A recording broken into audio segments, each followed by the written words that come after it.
Hello, my beautiful warriors of love and light, and welcome to this weekly energy reading. My name is Sabrina, for everyone that's new here. I'm going to talk a little bit about the energies that are happening right now. If you want to go directly to your zodiac signs, it's all timestamped below. What an interesting energy. Like this, happy birthday Aquarius, by the way. It's Aquarius season. I feel it. Do you feel it? I do. I talked about it on Instagram, Facebook, that it's like intense, the energies, but a little bit lighter than usual. Maybe because the new moon in Aquarius brought in this fresher energy, but also Aquarius is a game changer. Like they're like about making moves, right? They're not about inside the box. They're outside of the box thinkers. There's like we're in the Aquarius, the age of Aquarius rising, so that is like coming up, emerging within us, right? We're starting to feel this more awake, I guess, more remembrance. Like 2023 is that year. Before I get into all the talk, I'm going to talk to you about the planets. So talk about Aquarius. Uranus, which is the ruling planet of Aquarius, is going direct on the 23rd of January. To me, that's like a huge thing because Uranus has been retrograde. That's like the Uranus is revolution, rebellion, creative thinking, innovative, and here it's like been in retrograde, so it's been holding us back a little bit.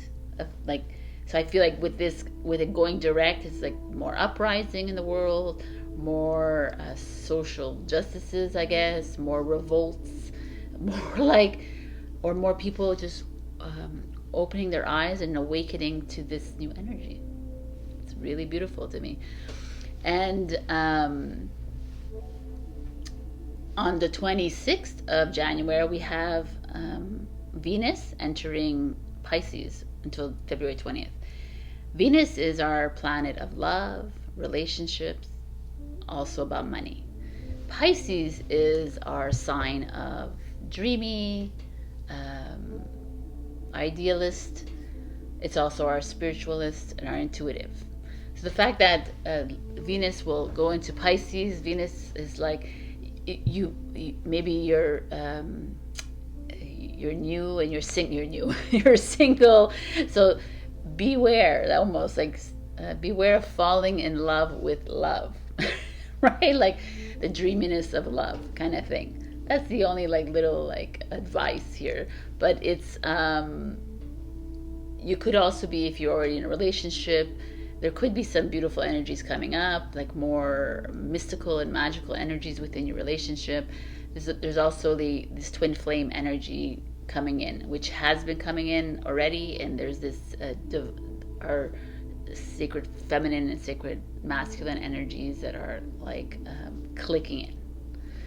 So that is it's like a wonderful energy, but at the same time, like Venus with its money, so be careful about investing in things that, like investing in a pipe dream or things that seem too good to be true kind of thing. Just like that. Just because, for the next month, I guess it's pretty much a month, just be on your toes about that. All right, so let's get into the messages because they've been flooding in, and I had this aha moment. I was lying in bed at 4 o'clock in the morning. I'm like, oh. And I mean, it's really simple. It's like listening in to your inner guidance. For me, I'm going to say this word again. I've said it already twice, but it's a game-changing moment for me, and also for this evolution. If we just listened, literally listen to your soul, you listen to your inner guidance, we would change this whole planet. But because 8, 9 out of 10 of us don't listen. And when I say listen, I'm like, for example, you could be lying in bed and then you get a message, stay in bed, rest. And you're like, well, no, I have to go drive the kids, I have to go to the gym, I have to go to work, I have to go do this, I have to go do that. And your mind is taking control. And your soul's like, no, you need to stay in bed right now. So by us getting up and doing the things that we think we need to do, we dishonor the soul. Complete disrespect. I know, if you look at it like that. So it's like, okay, and maybe the reason that the soul was telling you to stay inside was because maybe you were avoiding an accident that happened out there. Maybe you're avoiding, maybe you missed out on that great opportunity that just came to your door, or that phone call that came in that you were distracted while you were doing all the other things, and then you missed out that opportunity to start that new job, start this, you know, like, we don't know. We know, but we don't listen.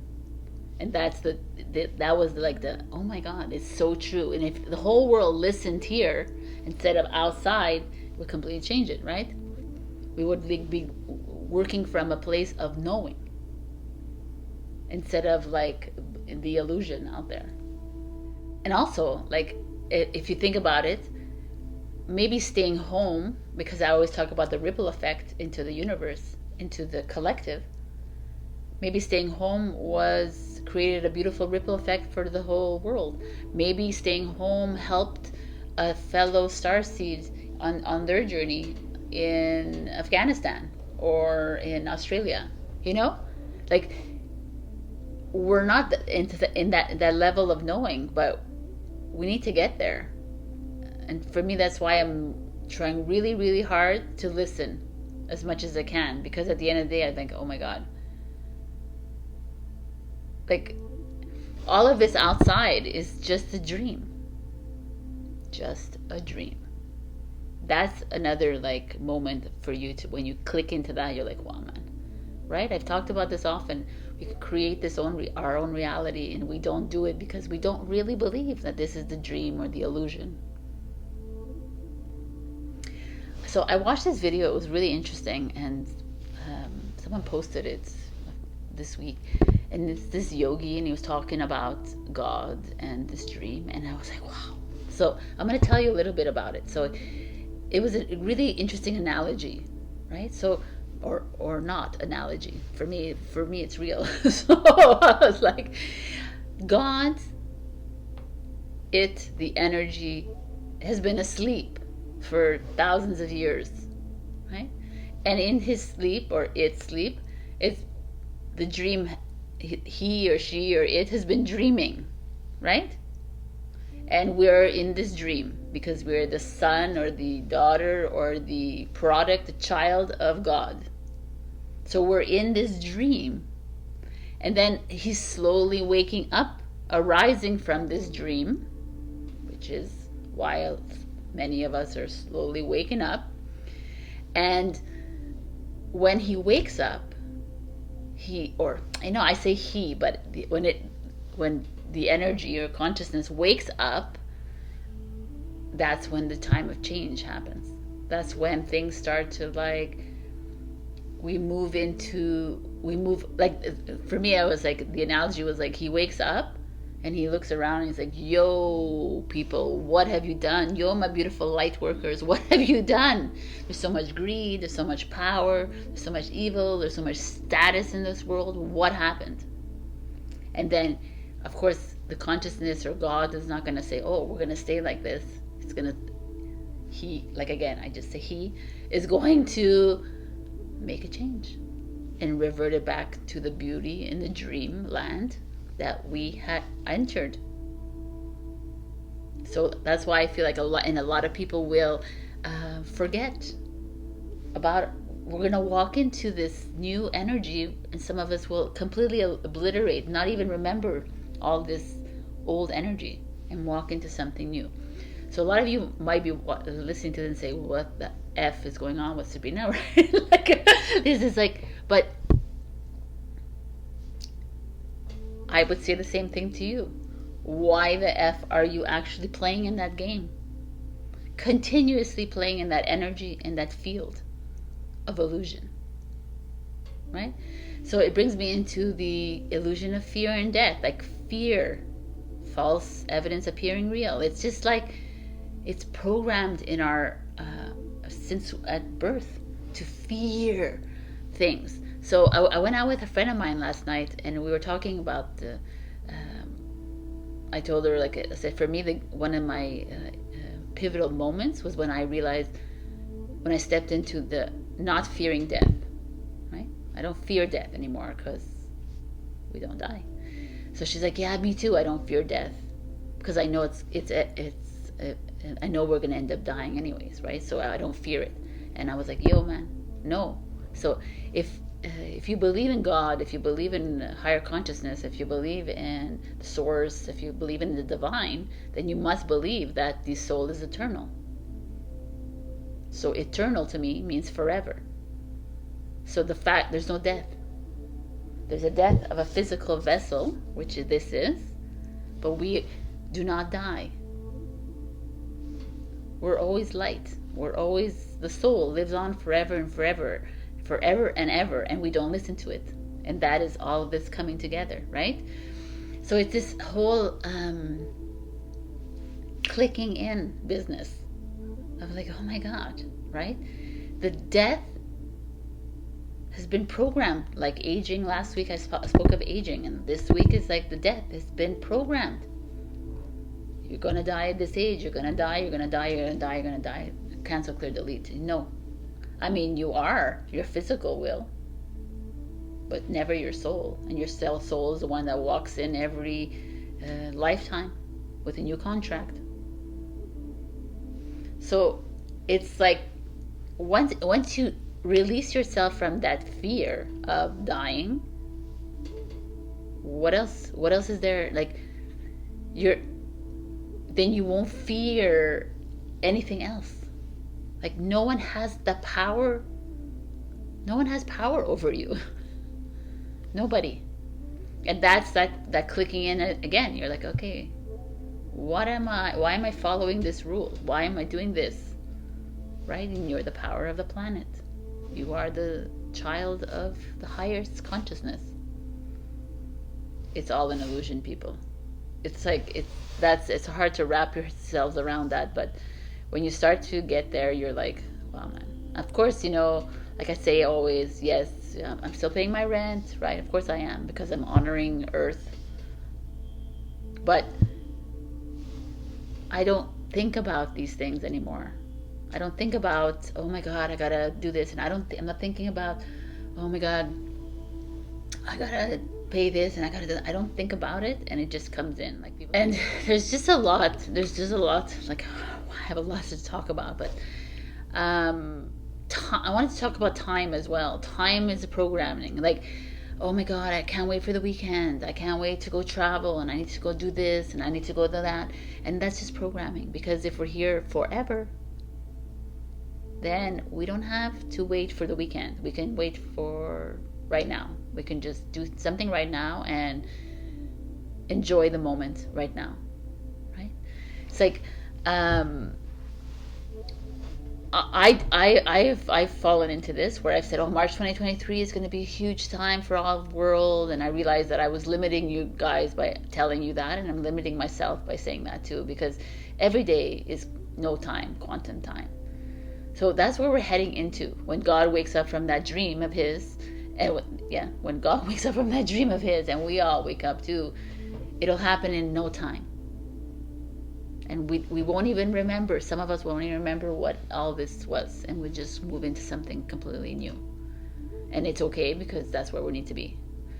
So it's like time is only because we see the sun rise and the sun set, and we see our smartphones and our watches.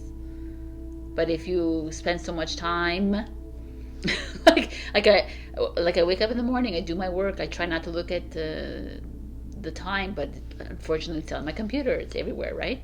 But sometimes you're like, oh my God, it's like 10 o'clock at night, and I've already done so much, or haven't done anything, right? So it's all this very interesting energy that's showing up here. But it's like letting go of all of it. These are constraints. They're holding us back from moving forward. And all we need to do is listen in here. Because we know what to do. We know we've been here before, right? We're coming from the future. We've already lived this life. So what are we doing? Like not trusting this. This has lived here already. So we're attaching to the physical vessel. We're attaching to the external world. instead of attaching and listening in here. So I was going to talk to you a little bit about automatic responses, which is part of the programming as well. Hello, good morning, good night, good evening. How are you? I'm fine. How are you? I miss you. I miss you too. I love you. I love you too. You know, all these like think about it when you're and it's fine if like you mean it, like you really want to know how someone feels, but think about it, not think, but like when it's happening, catch yourself in that awareness. You're like, oh, did I just say it because it was an automatic response? Right? We just say things because that's what will make that person feel better, or that's what's just something that comes normally, right? Like, how many times have you said I'm fine when you were not fine? What happens when you say I'm fine and you're not fine? You dishonor your soul. It comes to that simply. You know, like kindness. Kindness goes a long way. Kindness. Kindness is great if it really comes from the heart. But is kindness, you're doing kindness because it will make that person feel good, or if you're doing kindness because you will be rewarded, or you will be validated, dishonoring the soul. Like, many of us say things, but really we just want to be quiet. We want to sit at a table in a social setting, at a restaurant, or I just want to not say anything. But what happens when that happens? Not even in a restaurant, even at home, you're your friends or your family, and you just don't want to talk. They turn around and say, what's wrong? What happened? Why aren't you talking? And then you're forced to come up with a reaction, a response, an explanation. And you have to dishonor your soul for these people, because they need to know. Because we live in a society where you have to explain yourself. You have to, you can't just be. But being is exactly where we need to be. Being is just being. I don't have to explain to you why I'm angry. I don't have to explain to you why I'm sad or happy or anything. I don't have to do anything. I just have to be. But it's like a automatic response system from everyone else. Like, no. We need the explanation. We need to know why. Why do you need to know why? How does it change your life? And it's, because I care, because I want to know what's going on with you. It's fine, but what if the person just wants to be quiet? Like, God forbid. So when Sabrina, me, I can be quiet and I can not answer a phone for weeks, and I'm happy. I just don't feel like talking on the phone, right? I just don't. I mean, I don't do that very much now because I have tarot readings and as such. But it's like, there's moments in my life where I'm really happy alone. And I don't need to talk to someone. I don't need to do any of that. But it's like construed as mean. I'm being mean because I'm not. I don't care about other people and how they feel because they're worried about me being alone. Or it's all these funny things, and you're like, what is going on here? Right? So a lot of us live for other people, do things because the other person feels uncomfortable, so I gotta do that. But at the end of the day, what are you doing? Dishonoring your soul to please that other person. This is the catch-22 of this lifetime. It's like really going within and really honoring and respecting yourself. But by not doing things because other people need to hear it. It's time for other people to start, when they can go and do the same kind of work that you're doing, they won't need to hear you every single day of your life, or they won't need to have you respond or react to something in the way they deem as the right way. So this is a very interesting time to be alive, more and more. But it's almost like all these automatic responses, all this not listening to ourselves, all this fear, all this living in the illusion and allowing it, allowing yourself to live in this illusion without questioning it. this is what's coming up for the collective right now, coming more and more. We're in Aquarius season right now. That's a lot of that is happening with Uranus going direct. That's why I feel like it's going to be like a little bit of a wake-up call for many people. And I'm not saying like waking up from the narratives out there. I'm saying the wake up within yourself. There's an inner you that is waiting to come out. Like last week I spoke about the cells, and the cells, when you go and talk to your cells, it's like, that's the inner you. It's like, hey, it's your physical vessel. It is your cells. But we're with this physical vessel. If you want to continue living with this physical vessel, we have to take care of it. Because it will eventually crystallize and diamondize. But in the meantime, we take care of it and we love it. And it doesn't mean exercising and eating, and then it means listening. Listen, I'm going to tell you, like, I haven't gone to the gym since 2020, since they all closed down, blah, blah, blah. And I was an avid gym goer. I loved it. I was obsessed with weights. And now when I ask my soul, they're like, can I do weights? They're like, no. And it makes me a little bit sad, but I'm like, okay. I'm listening. And they're like, walk. You need to walk. You need to, if you want. And I said, can I cycle on the spin bike? And they're like, if you want, but it's not necessary. You need to walk. Huh? And I'm like, yo, but like, and they're like, no. So this is why, like, this is what it is for me. This is the way I'm living my life now. And I'm trusting it. They're like, you have to trust us. Like they keep saying, you have to trust us because this is the best thing for you. For me, doing weights is like counterintuitive to the light that's entering my body. That light is integrating into my vessel. If you expend your energy on that, you will, like, it will take longer. So that for my body. So that's why we need to listen and trust. So I just thought it was really important to share this message, because if we all did this as a collective, I would love to see like what happened. God would fully wake up, right? From the dream, and it would like change this world exponentially. So I leave you with this. Thank you for listening all the time, and I love your comments. And also, I almost forgot, we have a winner for the one question reading, so I will pick it right now, live. I entered them all in yesterday. Choose.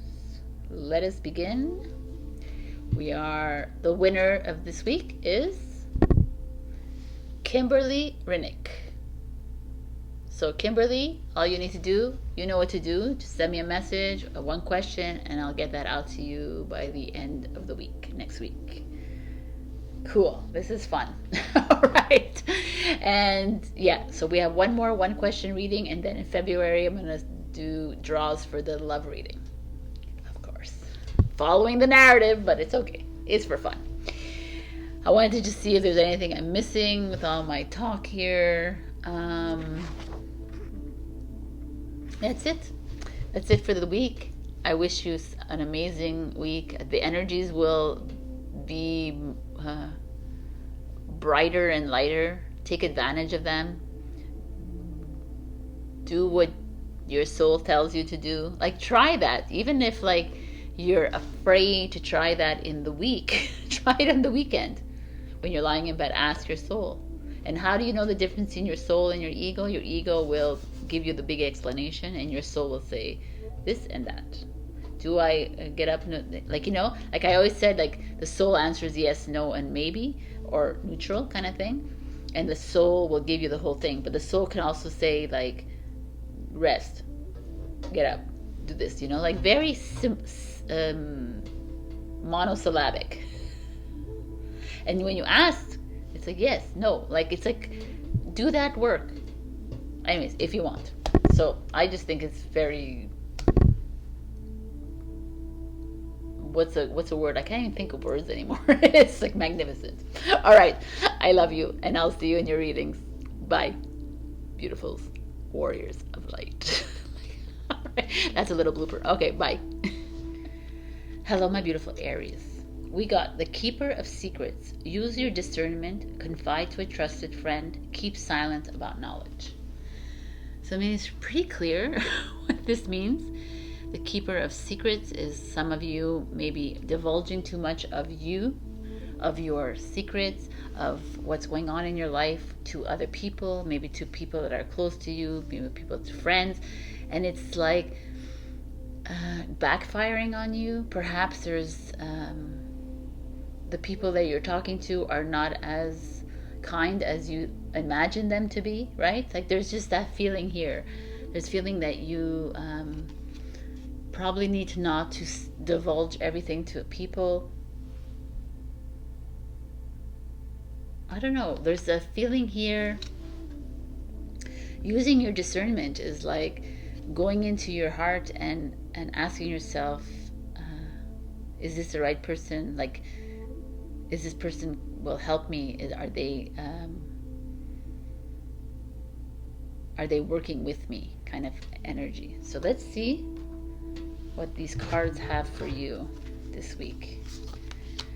The Knight of Swords energy, which is a Gemini energy. The Knight of Swords is an energy of it's our conqueror, our warrior. It's he's a doer kind of energy. This is our past energy. So perhaps you like swords energy is mental. So you were quick to speak to people, quick to tell people all your hardships, quick to tell people all the stories. That could be it. That could be interesting. In the current position is the Justice card. It's the Libra energy. The Justice is that balance, that fairness. It's that legalities, a divorce, separation, contract, negotiations. It's truth, sort of truth. It's interesting energy here because the Knight of Swords, these are both swords energies, so it's very communication. Okay, let's look at the challenge to have a better understanding. Let's just put down the cards. The Eight of Wands is the challenge. The Eight of Wands energy is, oh, interesting, is communication, but fast energy. And it's like the challenge. So, wow, it's all like, basically some of you have, perhaps you're in a court proceedings or you're in a situation where you're having to like talk, respond, answer questions to a judge, a jury, a lawyer, a teacher, a dean, principal, like someone higher than you kind of thing, an authority.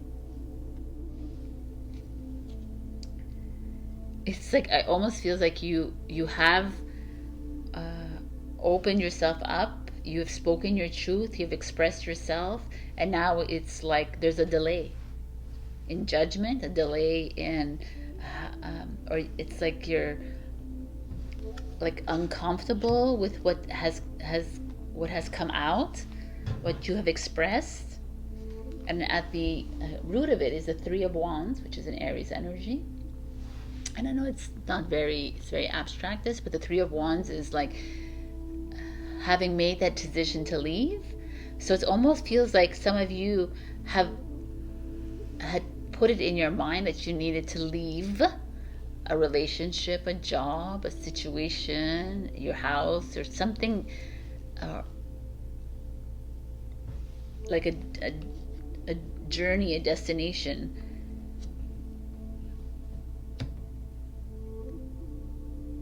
Hence the rapid movements. So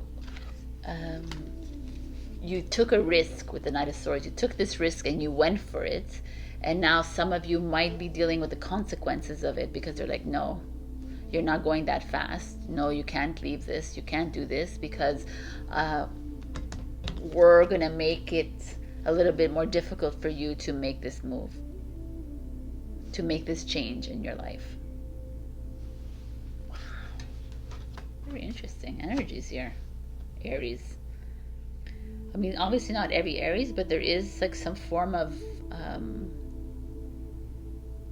higher power or authority that's holding you back from making this next move. Like some of you might have wanted to sell your house, buy your house, and there's a real estate broker that's like, no, you can't do this. You know, that is that kind of feeling here. Or again, negotiations within a divorce or separation, or it all comes down to you having taken a risk to make a move, to do something, and you were ready to do it, and there's a delay.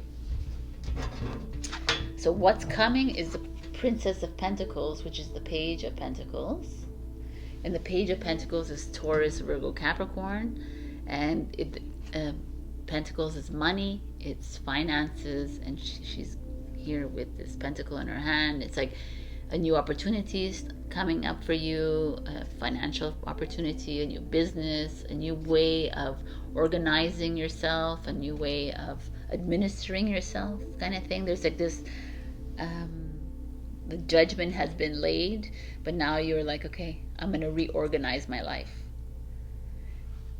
There might be a delay in my departure, so in the meantime, I'm going to like organize where I'm going next, what I'm doing, if I'm going to stay doing what I'm doing. Like, it's almost like you have to take a little more logical and rational approach to this, Aries, of whatever this standstill moment is for you. It's like balance is being restored in a way of a delay. I almost feel like this is like interesting, that discernment that you've been treading a really thin line. You've launched you wanted to launch yourself into something completely new, a new lease on life, a new relationship, like whatever, and you were delayed because of other people, perhaps, or because of what the soul wanted you to do, right? And now it's a time for you to reorganize your life. The future is the Strength card. It's a gorgeous card to get. This is like the Leo energy. The Strength card is stay strong. There could be a lot of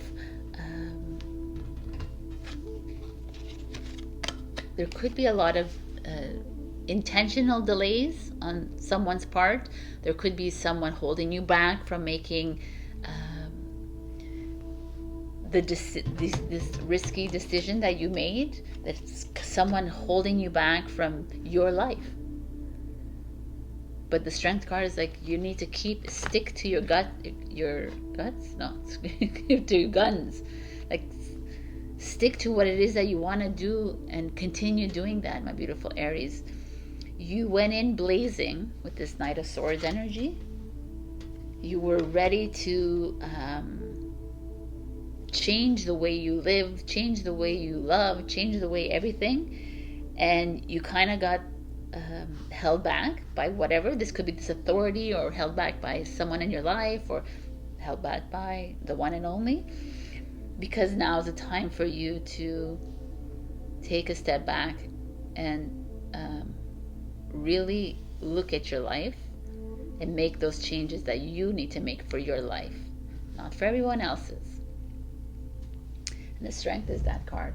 It's like it's time for you to stand in that power, the lion that you are. You are a ram, so the ram that you are, and trust yourself. Trust that the decisions that you made before were the right ones for you. And okay, if there's a delay, because I always say the detours are there for a reason. Maybe you needed to step back and you needed to look at things around you to better understand. And the Page of Pentacles is that. And the Page of Pentacles is not only just organizing and arranging your life, it's also opening up a new path for you when it comes to your finances, when it comes to opportunities, when it comes to it's a more organized way of looking at life. Saying, okay, this makes sense. Grounded, right? It's the earth signs. grounding yourself. Wow. And your advice card this week is, wow, new beginnings. The fairy godmother heralds the joyous news of a new baby or the birth of a cherished idea. Protect and nurture your ideas as you would a baby. So, I mean, some of you could be having a new baby. This is a good omen. But also, this is new beginnings. This is the Empress card. It's like new projects, new ideas coming in. It's all this, like, I feel like some of you were so gung-ho about this change that you made in your life or wanted to make in your life, and then someone came and was like, no, you're not doing that. No, I'm gonna make it really freaking hard for you, so you can't go through that. You know, it's like you've been dealt like that fucking obstacle, and now you're being given that open road. It's time to make this freaking change in your life, Aries. Because it's like, when are you gonna do this? Like, you did it already once, and it backfired, and that's why some of you are like, well, it backfired on me, so I'm not doing it again. But you're Aries. You fucking horns, let's go. And it feels like almost the right time. It's here for you. I really like this reading. And I'm actually going to give you an extra card because why not? I'm going to give you a spirit message card.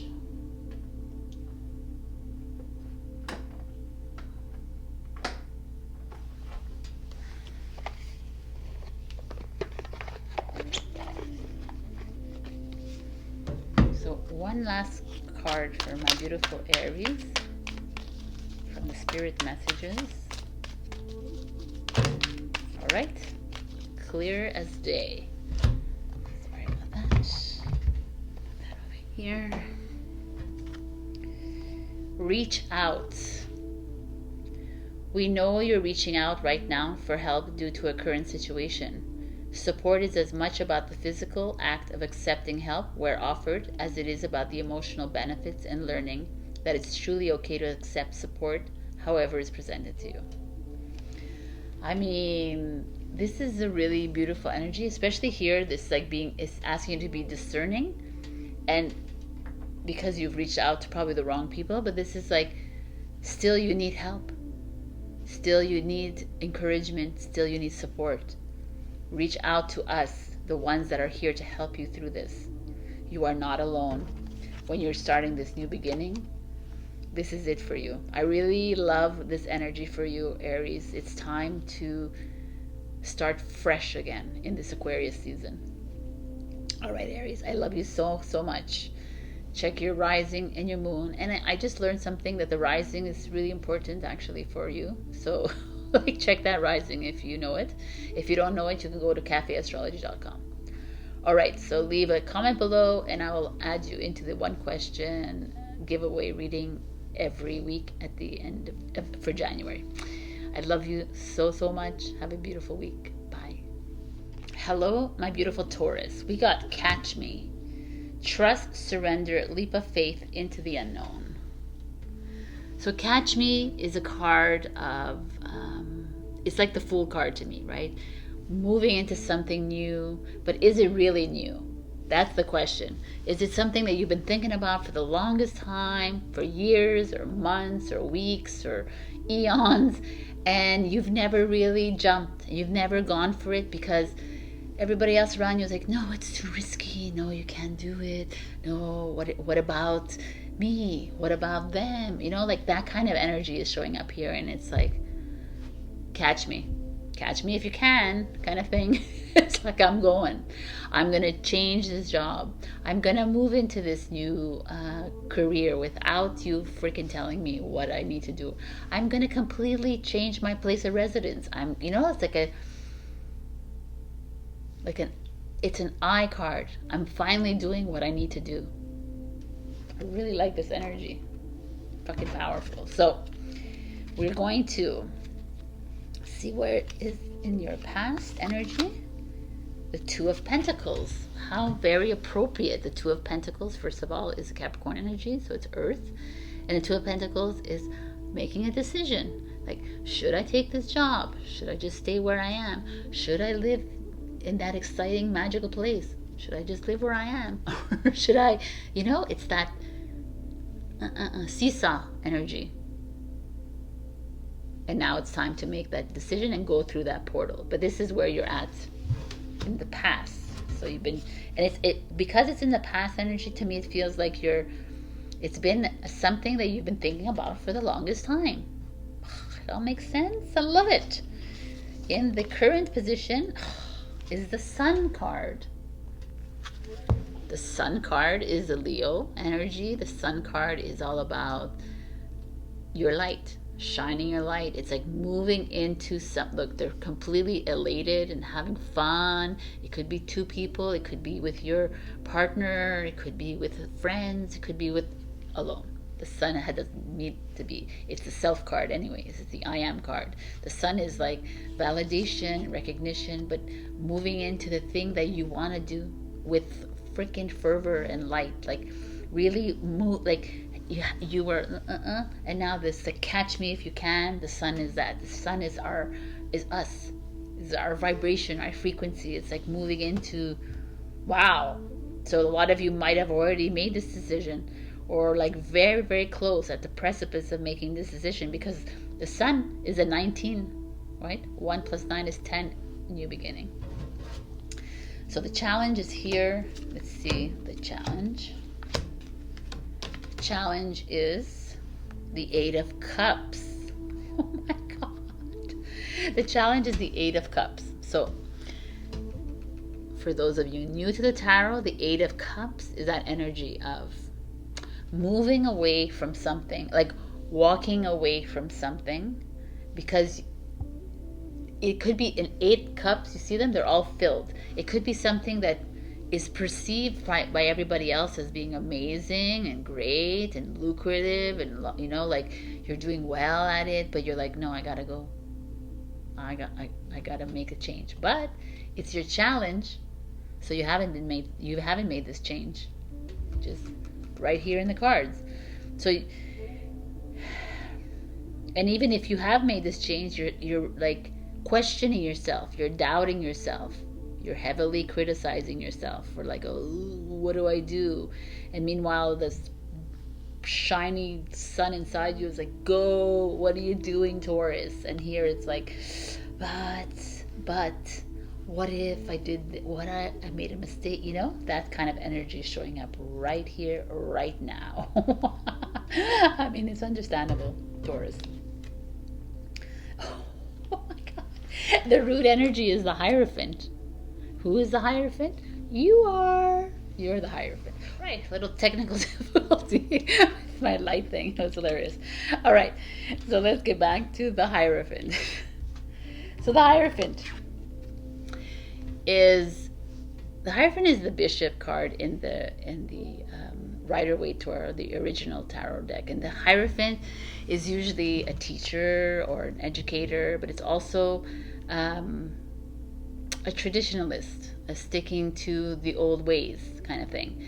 And that's like a Taurus energy, right? We fear the next steps because of fear, and also because of what other people might think, and you're always thinking about other people and how it's going to affect your children, your husband, your wife, your friends, everybody, your family, your mother, your father. You're always thinking about how it's going to affect them, and instead of you at the top of this pyramid are the source. It's time to like start thinking of, because really what you do affects the whole, right?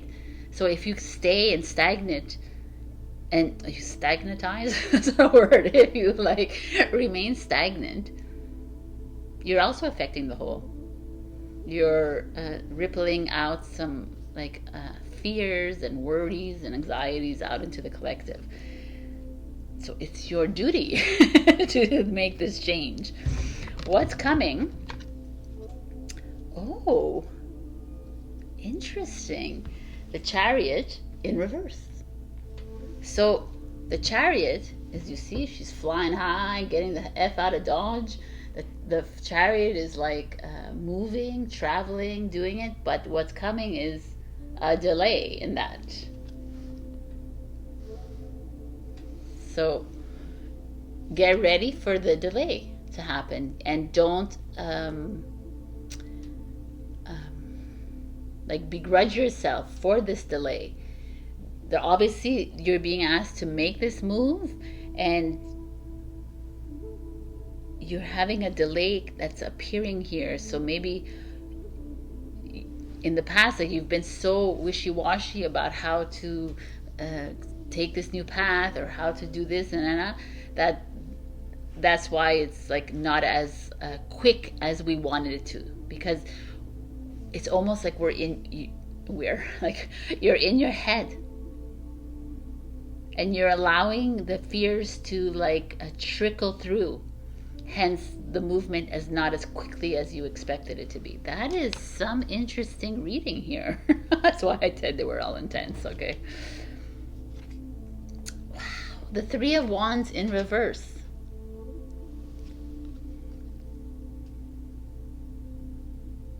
The Three of Wands is the destination, and it's in reverse. So definitely with this Chariot in reverse, the Three of Wands in reverse, you are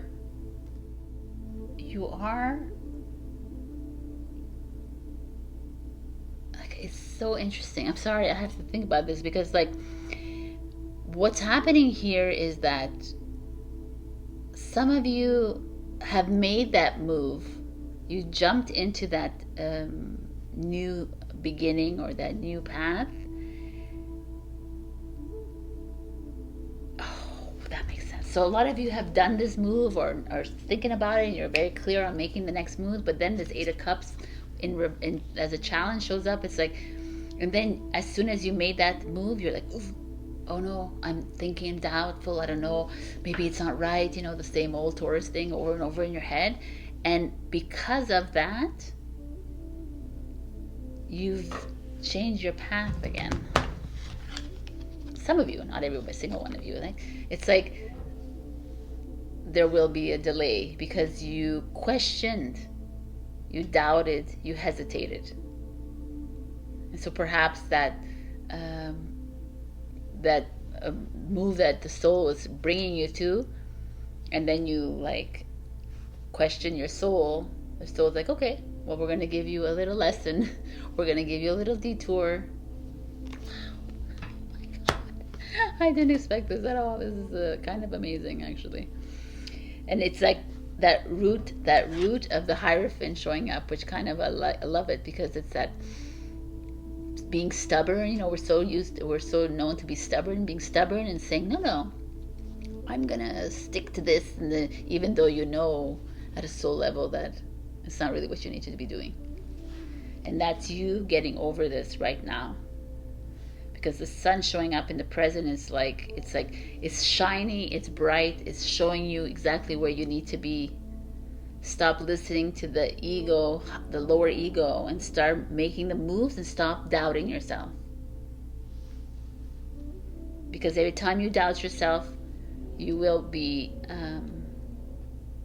held back from this path that you're taking. The Chariot in reverse could also be a person in your life. The Chariot is Cancer, the Three of Wands is Aries. It could also be miscommunication with a Cancer in your life, or it could be a delay in like the buying of a house, the selling of a house, or a vacation. Could also be that. You know, it doesn't have to be everything. There's so many different scenarios.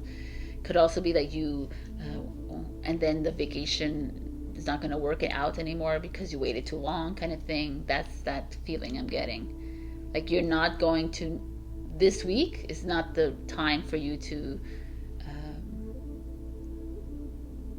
accomplish what it is that you set out to do.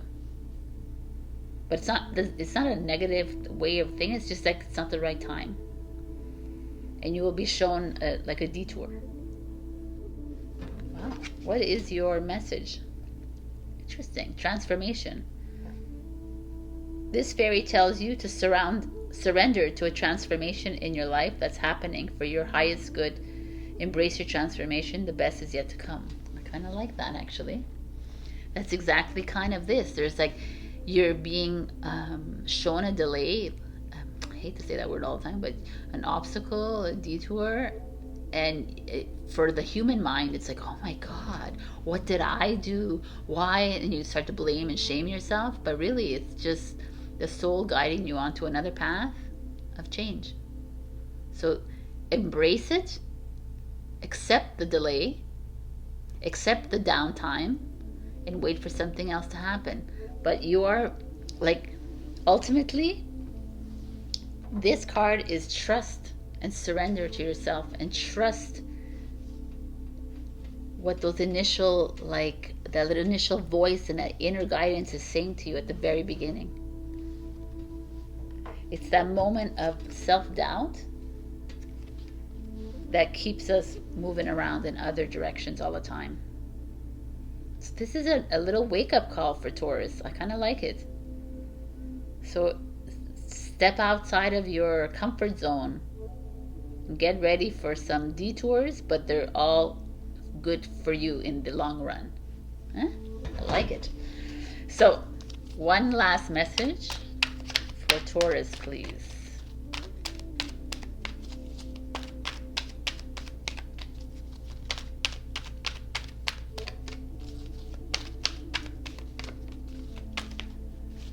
All right. Wow. Take a moment. How beautiful is this card? Stop. Now is not the time to rush into the decision you're about to make. Before this important decision is made, take a moment to pause and quiet your mind so that you can ask your soul for guidance before you act or move forward. Oh my God. I love it. It's exactly what I'm saying. The movement is not forward right now. So take this time. Like, that's what it exactly is. It's like, take the time. The delays are there for a reason. It's time for change. But a change that, it doesn't have to be like so tactile and physical, the change. Change could be very inner. So love it. It's listen to yourself, my beautiful Taurus. Beautiful message. I love you so much. Check your rising and your moon. And also, rising is becoming more and more important in people's energies nowadays. So if you don't know how to get your rising, CappyAstrology.com. Leave a comment below and I'll enter you into the weekly giveaway of 1 question reading.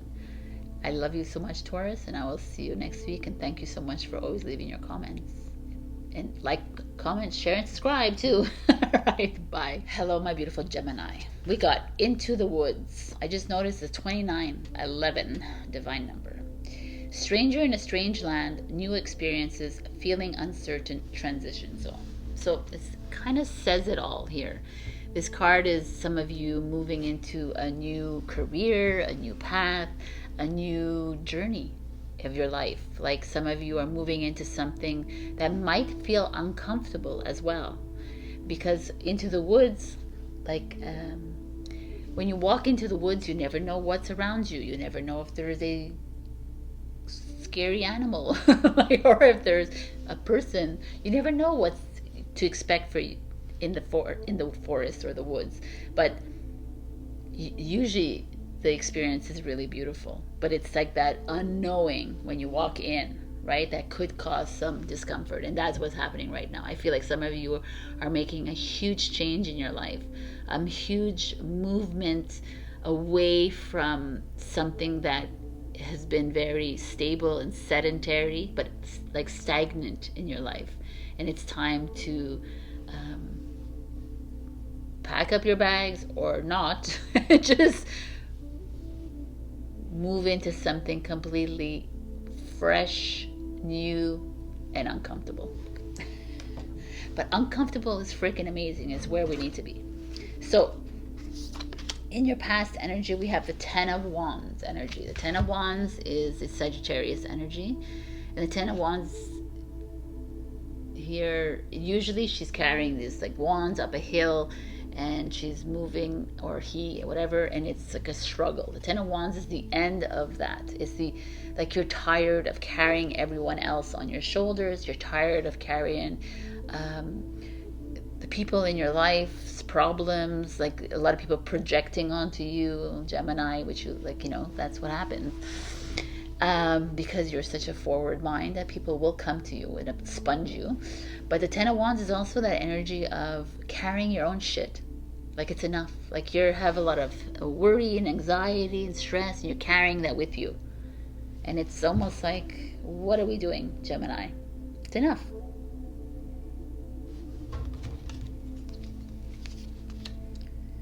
And the center is the King of Pentacles, which is the Taurus energy. I'll get back to that. Let me just put the cards down. So, like, the King of Pentacles is an energy, like, it's, the king is very steadfast, loyal, reliable, trustworthy. It's like planning out your life kind of thing, and being very settled and confident in your decisions that you make in your life. It could be someone in your life as well. It could be someone, a mentor, a father, a partner, someone in your life that is helping you move through this discomfort as you, like, move into the woods kind of thing. It could be that you are the King of Pentacles, harnessing that energy and saying, you know what, I can't stay in this kind of energy. I can't be, like, always be pulled down by my own struggles and by other people's struggles. I need to, like, embody this kind of energy as I move into the forest. The King of Pentacles, as he moves into the forest, the forest, he's like reassuring. He reassures himself that he will find the wood to warm him up at night, and he's reassured that he will, if he's attacked by the wolf, that he will kill the wolf and eat the wolf, kind of thing. Sorry, people who are vegan out there. Or there's just that feeling out there of confidence. That's what I'm feeling here. But your challenge is the Seven of Cups, which is so very you. The Seven of Cups is that dreamy side of you. Is that, like, but I want to do this and that and that and that, and I have so many ideas. And the Pentacle, the King, is like, yo man, enough of those ideas. So that's a little, this is completely opposite. And it's interesting, it's a Taurus and it's a Scorpio. They are opposite ends on the zodiac cycle, circle cycle. I can't talk anymore anyways. So it's like completely opposite way of looking at things, right? Taurus is just like this, and the Scorpio is like, what do you mean? Right? Like water and earth. Here I feel like you have tons of ideas, tons of different ways of looking at things. You're trying to it's almost like you're trying to look at things in different perspectives, and you're making your life a living hell right now, Gemini, by doing this, instead of just, like, honing in on one thing at a time. Like, I use the woods analogy. Like, instead of walking to the woods and say, oh my god, how am I going to start a fire, and how am I going to eat the food, and how am I going to get shelter, and how am I going to, boom, one thing. How am I going to get shelter? Let me focus on that kind of thing. That is the energy that I feel is coming up in this reading. And that's why you're in a transition phase in your life. You're starting to make moves, and still you're just bringing in a whole bunch of different things on your head. That's why you can't see clearly. That's why you're like, oh, okay, but I had shelter, this and that and that. And you're like, just like the King of Pentacles, like, dude, like, focus. That's what I feel is happening here. At the root is the Queen of Swords. Right? The Queen of Swords is Libra. The Queen of Swords is the Truth card. It's the I kind of love my Queen of Swords because she's like a no bullshit. It's like, it's the Gemini. It's your sister energy, right? It's that You're always ready to say what you feel, say when it's the right time. If you want to say something, you say it, and your words are a bit cutting, like, right? Slice through like other people's, and everyone's like, yo, what did you say to me, kind of thing. But the Queen of Swords doesn't give a shit how you feel, and she's just expressing herself. And it kind of is this for you, like that is how you've been living your life for most of your life, and then now you find yourself having to, with the Ten of Wands, having to carry on everyone else's struggles and everyone else as well. We don't really like the fact that you are too honest. We really don't like the fact that you say this, you know, like, so you have to mold yourself to other people. And I kind of like this energy here. And it's like the King of Pentacles, like the King of Pentacles, as much as he is straight lace and whatever, he's not going to mold his way of speaking. He's not going to mold his, you know, he feels really assured about himself. And he says it too, like Taurus. I'm Taurus. We have a tendency to say things without filter.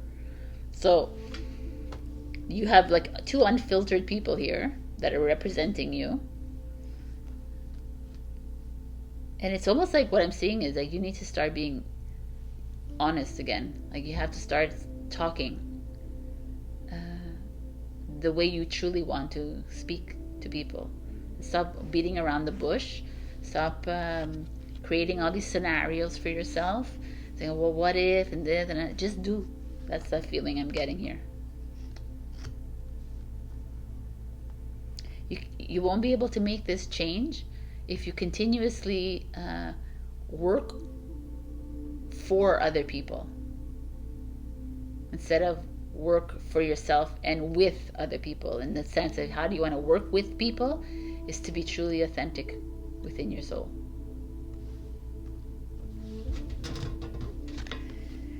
And the Death card shows up again as what's to come, and the Death is change. It's transition. It's saying goodbye to that old self of yours and moving into this new self of yours. That's what it's coming out here. I feel like a lot of you are kind of forced to follow the way society or your family or your friends or your partners are telling you to be. Like, you need to feel this way, you need to act this way, you know, kind of thing. And you're like, yo man, I'm a freaking Gemini, so if I want to go into like you can tell the tarot, if I want to go into the woods and I want to think about like the survival and the shelter and all of it, I'm gonna do it, kind of thing.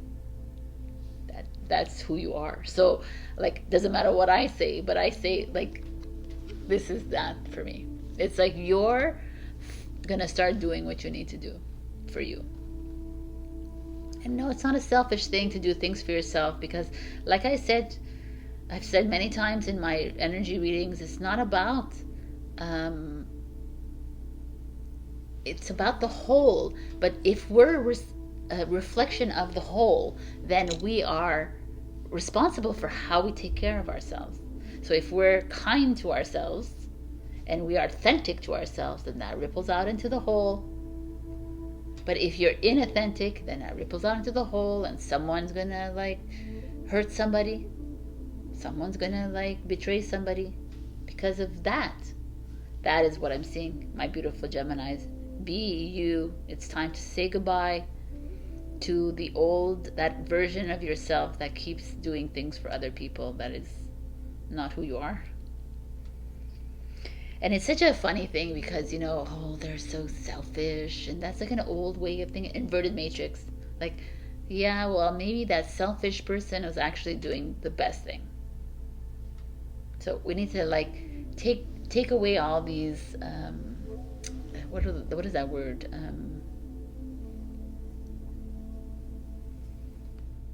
Like learned belief systems. Like there's a word, but I can't think about it. But it's okay. And just start being yourself. So what's to come? This is it. The High Priestess. the high priestess energy, like gorgeous energy. Look at her. She's fucking, her hands are on the throne. She's like, I am me. Like, she truly trusts in the divine source, which is yourself. She trusts in herself. She is the embodiment of the Queen of Swords, I feel, even though this is Libra and this is Cancer, but this is like that divine feminine energy within you, whether you're female or man, that is like not going to take no for an answer, yes for an answer. It's not going to take anything what anyone has to say, because you're going to follow yourself. It's time. If you want to be sad, then you be sad. Don't be sad because it's going to make you this. Don't be angry because, what have we always said? That sadness is an emotion that needs to come out of the vessel. So if you suppress this anger and sadness and depression, it's gonna like cause dis-ease. So it's like, release it, let it go, Gemini. This is a beautiful freaking reading for you. There's just like death of the old of you. Say goodbye to it. I mean, say hello to the original, authentic self of you, kind of thing. It's time to, I feel like this is a very general, like I didn't talk about specifics, but I really feel like you know what this is for you. Because if I went into specifics, the King of Pentacles could be about a job and you getting a promotion, or you opening up your own business as well, and you being like worried about, should I do this? Should I go on my own? Should I like open this consulting business? Should I do this? And it's like, stop with that crapola and let's get into it. Like, do it. That's this whole message. Is just do. Stop allowing this is like a Taurus energy here. That's what Taurus got too. It's like so worried about everybody else, so taking on everybody else's shit, and it's just you that needs to work on you. High Priestess. So your advice is light. The Fairy Queen of Light comes to shed love and light onto your current situation and to remind you that light can penetrate the darkness. I mean, you are the light. We love the light. We love the divine source connection, and we love the truth. There's nothing more than that, honeys. I love this reading for you because you are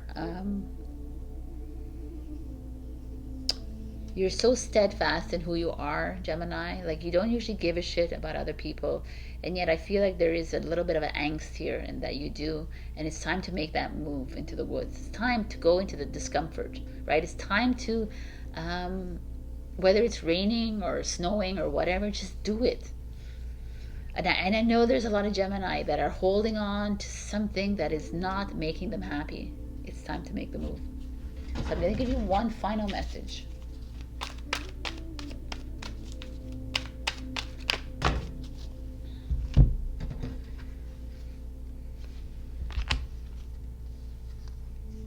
Just ask.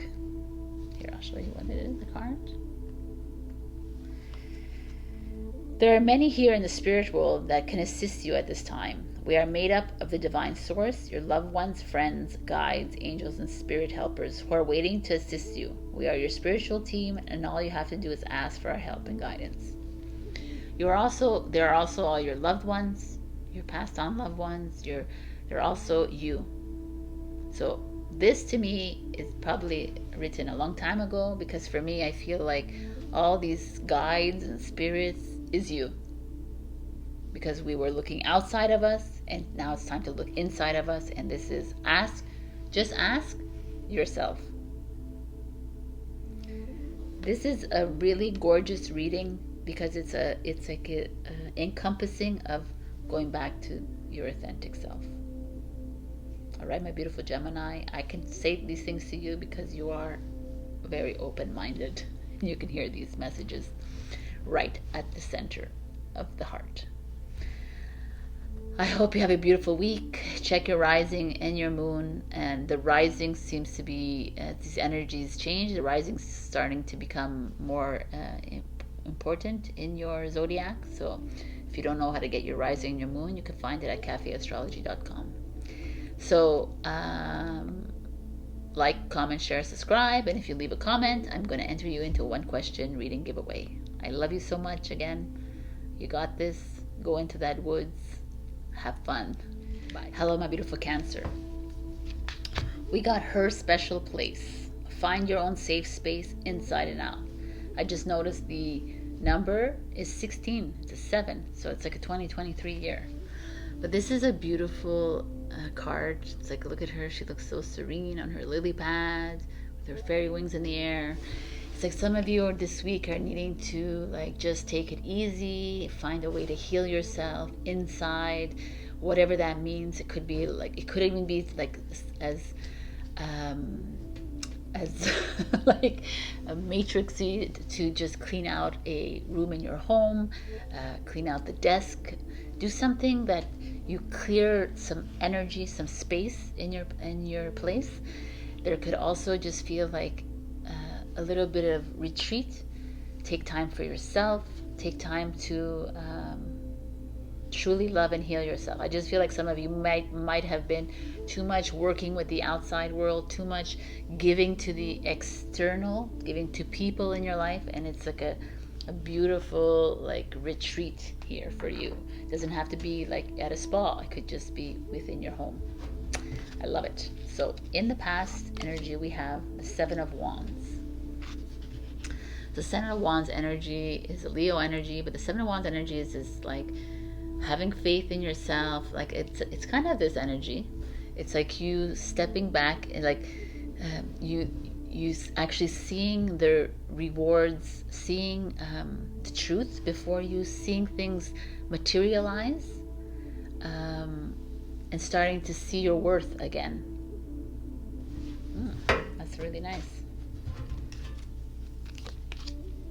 Ooh, look at the card here. Is the Lover's card. So the Lover's card speaks of a new love coming in, a new love interest. Could, if you're already in a relationship, could be a revival of the love within this relationship, but definitely feels like something good here. The Lovers is a 6 card, so it could be any relationship that's in your life that is like coming together. It could be a really important friendship that's rebonding itself. It could be it's also a choice card, the 6, so you're making an important choice of showing yourself love, self-love this week. I really like this for you, Cancer. Feels like it feels almost that it's the right time for you. So let me put out these cards. The challenge is the 4 of Pentacles. So the 4 of Pentacles is money. Is your challenge. So maybe you've met someone and you're have financial difficulty and you're afraid to tell this person about that. Maybe you are maybe you're all in love with this person and there's some financial woes on either end, right? There could be like a little bit of instability on your part when it comes to finances. Maybe you're spending a little too much on love. Maybe you're spending a little too much on Tinder. I don't know if you spend money on that, but on like dating. That could be that too. But the 4 of Pentacles feels to me like there is I just got greed in my head. So the 4 of Pentacles could be materialism and greedy. So it could be that someone in your life that you've just met or is already there has a tendency to be holding on to money a lot and it bothers you. That could be that. But I feel like more it's a time to spend on loving yourself and loving others and less of a time of making strides in money. Like stop worrying about the money and start worrying about credit card debts and stop worrying about all that. The root of this is the Six of Swords. The Six of Swords is in the normal tarot, it's usually someone who gets on a boat with bags packed and ready to sayonara out of here, right? So with the sacred space here, showing up, sacred place, I think, whatever, is that some of you were ready to make a move. Some of you were ready to leave someone behind, or change direction, change your life, and something happened to change that up for you. I almost feel like the Six of Swords showing up is like some of you had, or you did make a move, right? You made a move, you changed, maybe you even moved physically, or you made a move in your life in this past year or something, and that's what's changed everything else in your life. And that's why perhaps you are struggling with a little money here, because maybe you're spending too much money. There's like two scenarios here. I feel like some of you want to make a move, you haven't done it yet, and now you're because you've met somebody and it's like held you back from doing something, or this is like you've made this and you made the move towards love, and still you're like whether you're overspending or whether you're holding on to your money tight, you're just very focused on finances, and it's not worthy of you to be holding on to that. Like, stop thinking about it so much. Let's see. What's coming is the Knight of Swords. So the Knight of Swords are a warrior, a conqueror. It's a Gemini energy, and it's like the Lovers is Gemini as well, by the way. I forgot to tell you that. But the fact that they show up together feels like it's time to just go for it. Like if love has shown up in your life, then go for it. Stop thinking so much about how much money you don't have, or how much money he has or she has. Like that's what I'm feeling. This energy is showing up here. It's like, or you're spending too much, or you're holding on to, like, it's that kind of like, stop worrying about the finances in your life and go for it. Go for love. Enjoy your life, even if you're not with a partner. Like, love life. And if it means like creating that sacred space of yours, because that's what you do. If your home is filled with like love and prosperity and everything, then it all comes in. And there's just that feeling here coming in for you. I just gotta like some of you have left on vacation and to rekindle your love, and you're having a really good time, but you're worried about money. So stop worrying about that and just enjoy. Like the Knight of Swords is like a warrior that is given the orders to go and like fight the war kind of thing, and he goes without question, just goes because that is his job and that's what he wants to do. And that is the thing, is just do what you want to do, live your life. Perfect. The Universe is the World card. It's like, I almost feel like some of you being held back by, again, I'm going to say it again, by your money constraints. You're too much thinking about the future instead of thinking of the now. So just live in the now with this Knight of Swords energy. The World is Capricorn energy. It's like, live for today.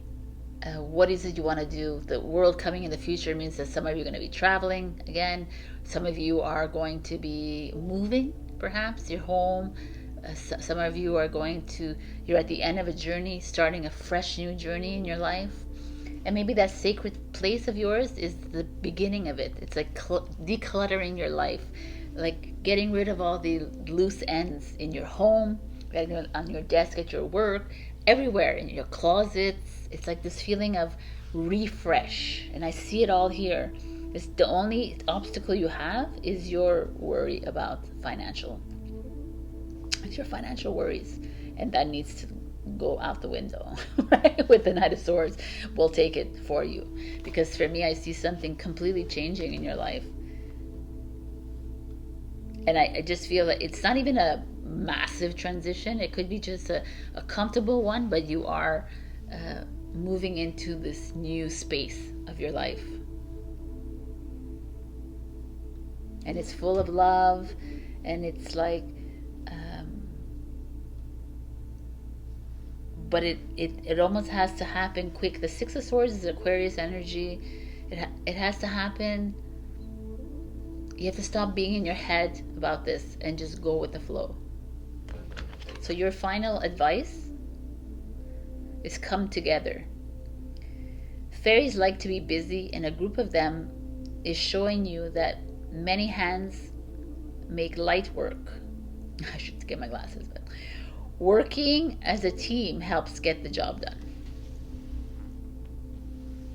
So perhaps the Lovers is showing up is like, if you need help, then get your girls and your guys together and let's get this done. But also to come together is, to me, is almost esoteric. It's more ethereal, energetic than that. It's like, come together, bring your divine feminine, your divine masculine inside. Like, start loving your in and your out, but more so your in. Like, really start to love every move that you make. Start, you have like a new lover in your life, you have a new partner in your life, or you have new friends that are coming to show you love. Enjoy life to the fullest. Enjoy it every day. I just feel like there's some of you holding back because you're just worried about the M word. I won't say it again for the 6th time. So one final message for Cancer, please.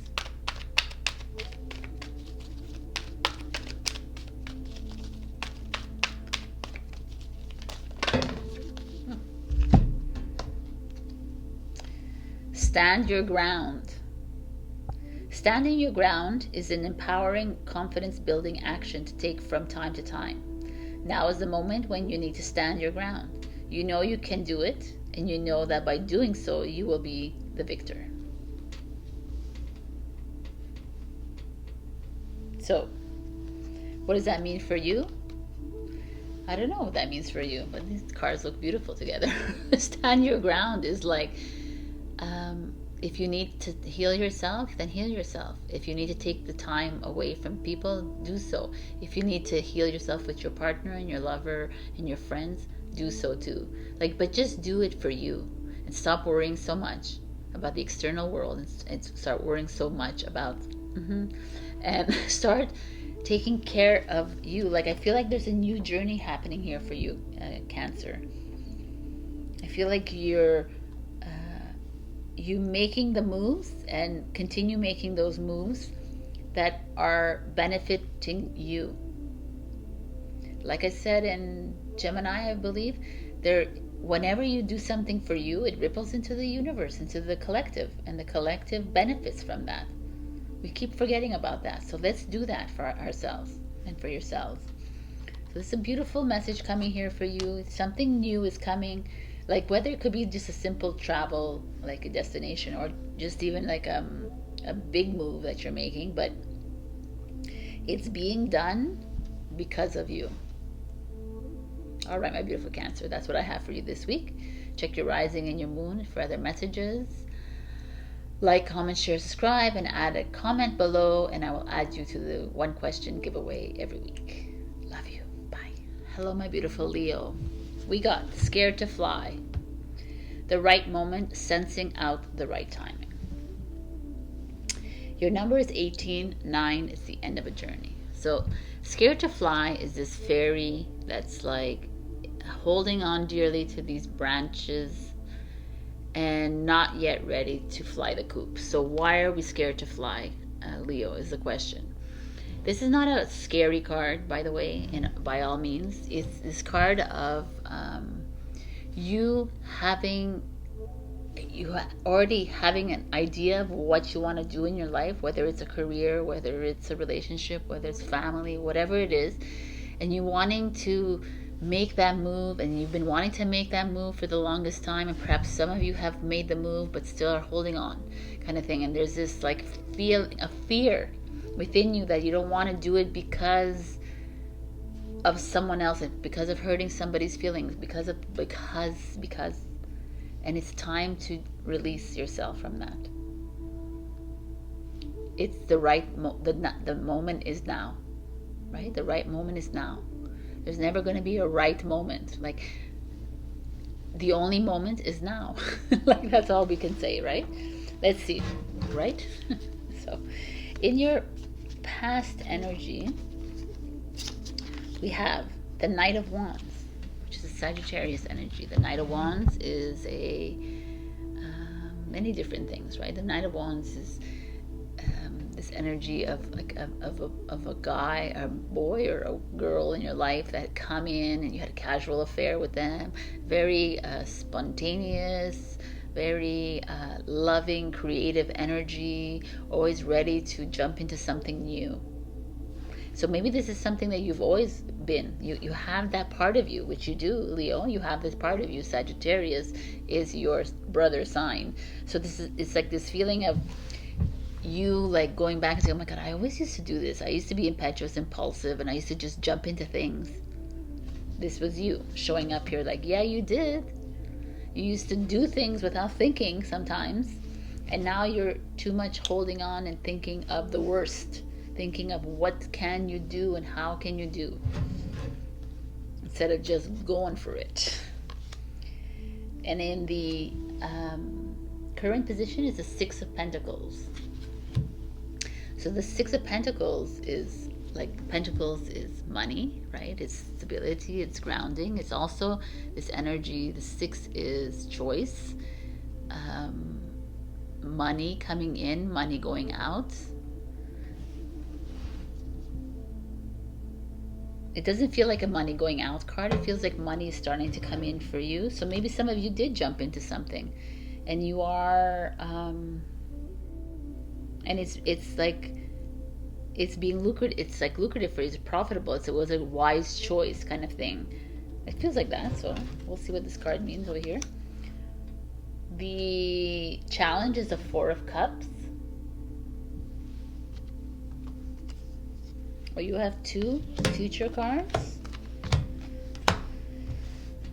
So the Four of Cups is bored, annoyed, unsure, uncertain, questioning. I mean, everybody's getting this energy, like Taurus, Gemini, everybody's getting this energy. This is very interesting.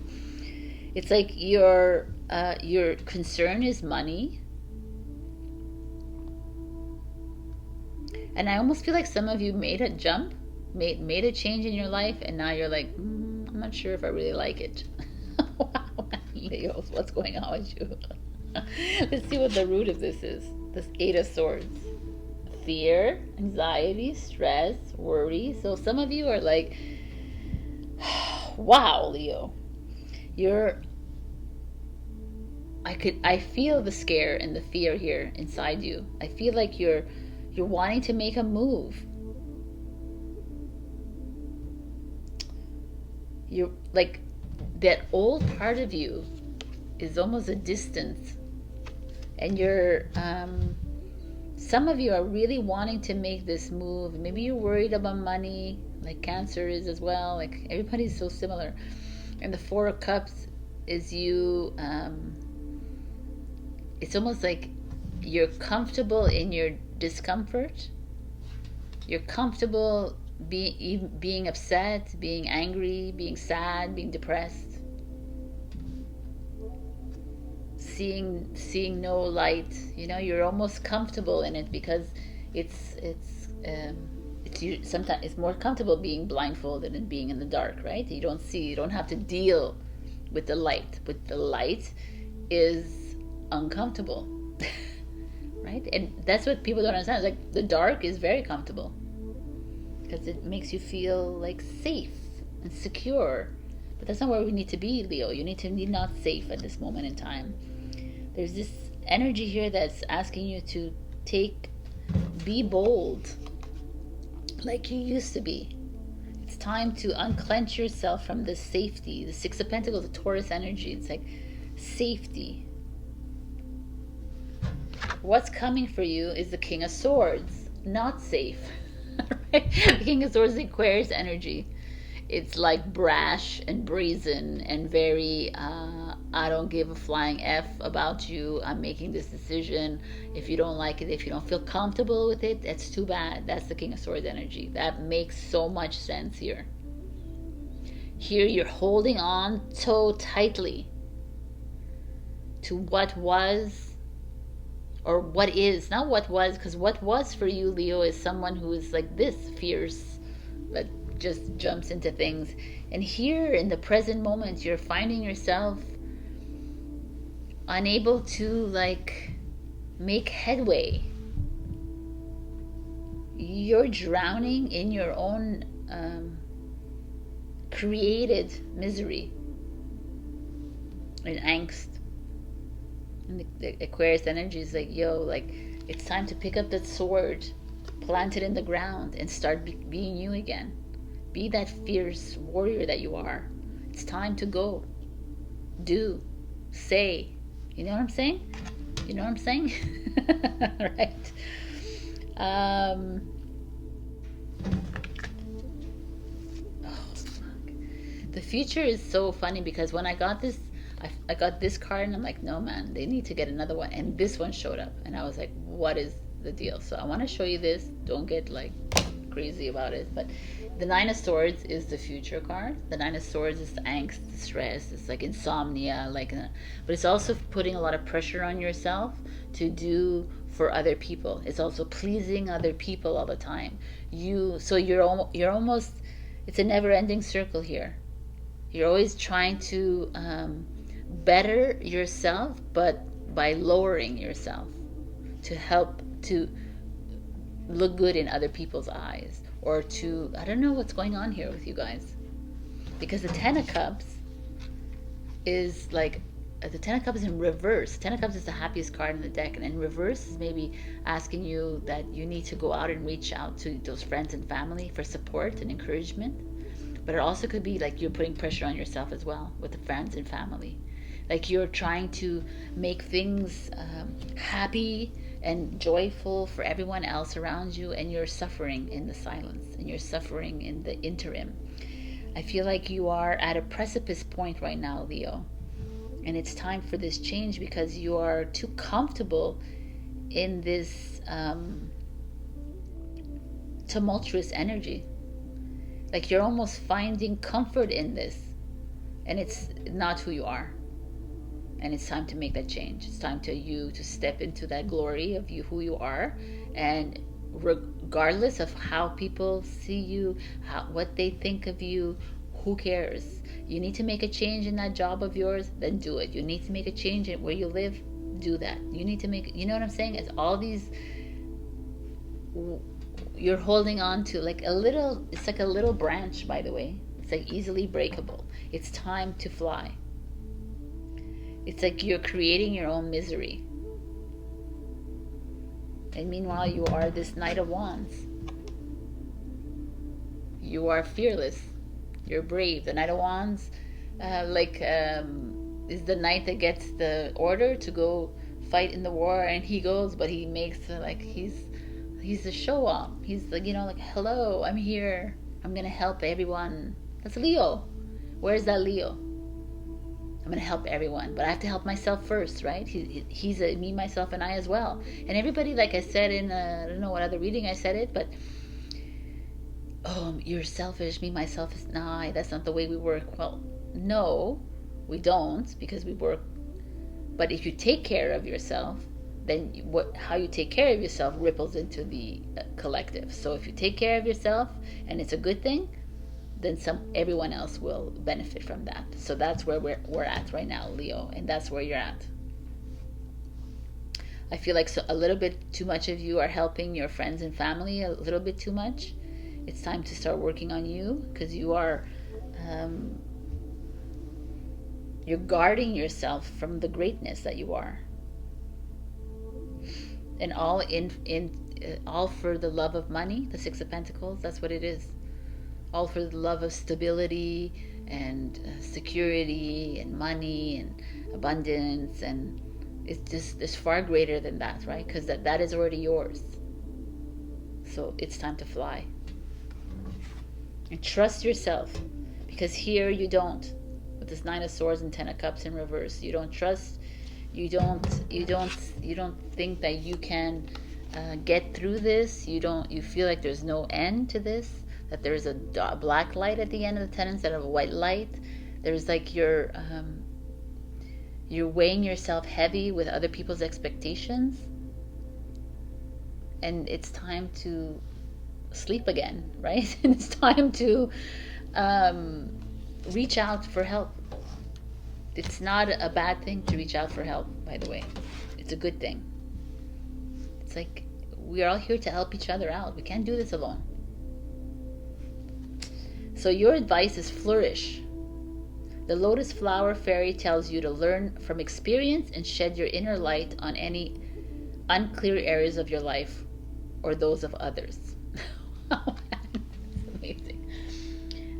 It's time to frickin' fly, or flourish, or flower, or whatever. Be fearless. It's an F reading. Like, go for it. I just feel like you are holding yourself back because of others and because of yourself. Because you have this need to satisfy an old story. I'm going to give you one last message, my beautiful Leos. This is an intense reading, Leo. But I got to tell it to you as it is. I'm sorry that I have to be so honest. I don't like to... I like to see the cards and be as frank as possible. I don't like to always look at the brighter side of things, because if you guys are going through this and you're feeling it, it's good that you know it and you become aware of it and you step into that awareness and you make those changes that you need to make. Because I've had like some backlash, you're so negative. So nature is the card. This is a time to absorb the healing properties that nature has to offer. Your mind, body, and soul need nourishment, energy, revitalization, and strength. Nature has much to offer, so take the time to connect and spend some quality time outdoors. Take some time to connect with your family and friends. Take your time to connect with people. But nature doesn't always have to mean you have to go outside into the snow, the rain, or the grass, or whatever it is. It could also be you. Go within. You are Mother Earth as well if you're reflecting her. So go in and find that peace within your soul. Or go out into nature. Put those bare feet on the grass. It's so healing. But I just feel like you are in this transition phase in your life right now, and it's time to fly. It's time for you to fly, my Leos. It's enough. We need Leos, right? We need you guys back on track. I hope this reading resonated with you. If not, check your rising and your moon. And also share, like, comment, subscribe. If you leave a comment this week, I'll add you to the list for the giveaway of one question reading. Love you. Bye. Hello, my beautiful Virgo. We got Crystal Magic. Creation, Dawn, the Beginning. The beginning? The beginning. Okay. So what better card to get than this? This is like some of you stepping into a new beginning in your life. Some of you starting something completely new and fresh. There's a feeling of big change coming in your way in this card. It's like stepping into your magic. Becoming the magic that you are. And kind of simple, but the creation of the dawn. It's like how it's going back into your purpose of why you're here. But let's look at the cards, because the cards are intense. So in the past energy, we have the Nine of Wands, which is a Sagittarius energy. But the Nine of Wands energy is having this feeling of accomplishment within you, but also not yet not being 100% You're not feeling 100% accomplished. You're still in contemplation mode. You're still like, am I really where I need to be? Is there something I need to change in my life? That's that Nine of Wands feeling. In your current position, you're in the Hangman, which makes sense. Pisces energy. It's that like, I'm going to take a step back now. I feel like there's a new beginning coming, but I need to really get clear in my mind. I really need to look at all the angles of it. I really need to get a different perspective. Very interesting energy here. And your challenge is the Justice card. So Justice card is balance, right? So some of you are feeling unbalanced. Some of you are feeling that this is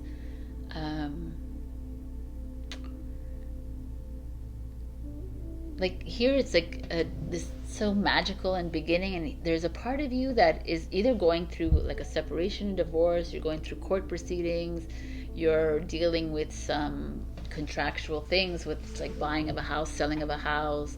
You're in the process of making big decisions in your life when it comes to your finances or when it comes to your finances, I feel like, or your life in general, your practical life. And like career, your job, your business, you know, these kinds of decisions, schools. And that's why you're needing to take this step back, because justice being a challenge is like, it's not really working in your favor. Like it's not,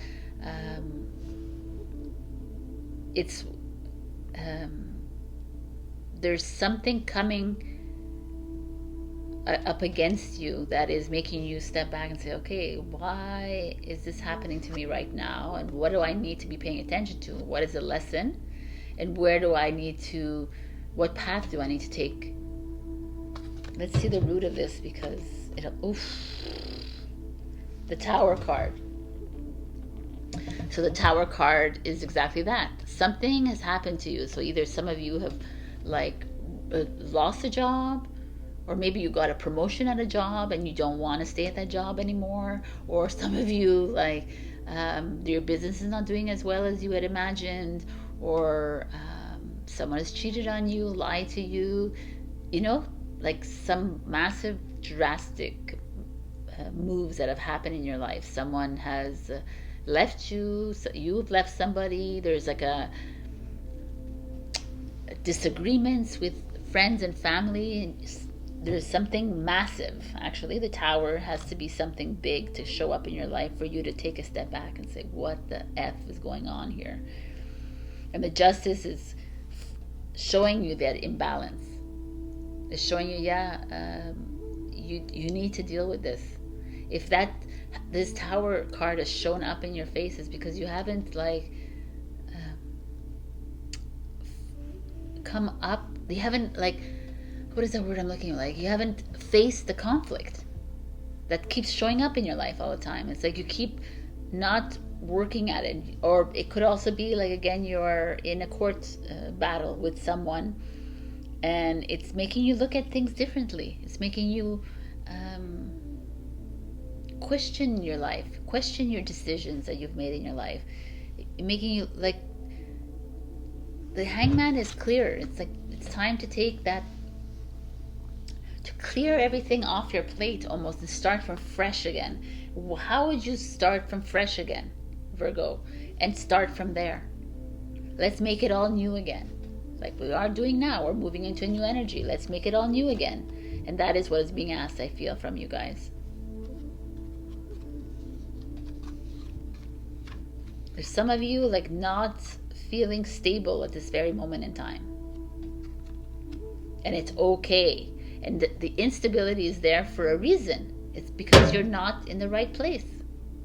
It's like you're not putting your energy where you need to be putting it.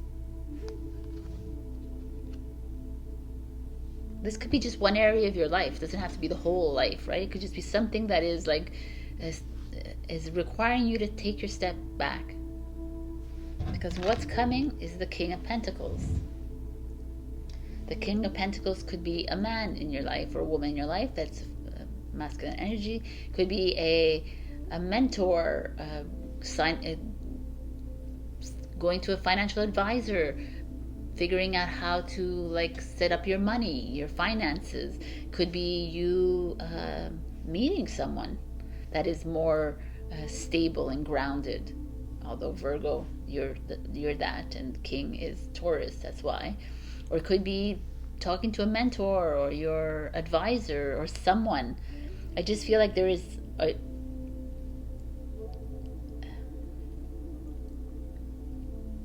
I feel like you need to make a move probably and reach out to this person in your life that can bring order back into your life. Or maybe you've already met this person and they're here and they're helping you through this. That could be it as well. It could be you as well, like finding that balance again and becoming confident again with yourself, knowing that the King of Pentacles knows, stands in his truth and his power, and doesn't get phased too much about what people around him is saying. He's just like, yeah, whatever, man. I work freaking hard to get here, and this is it's coming out from me, right? That energy.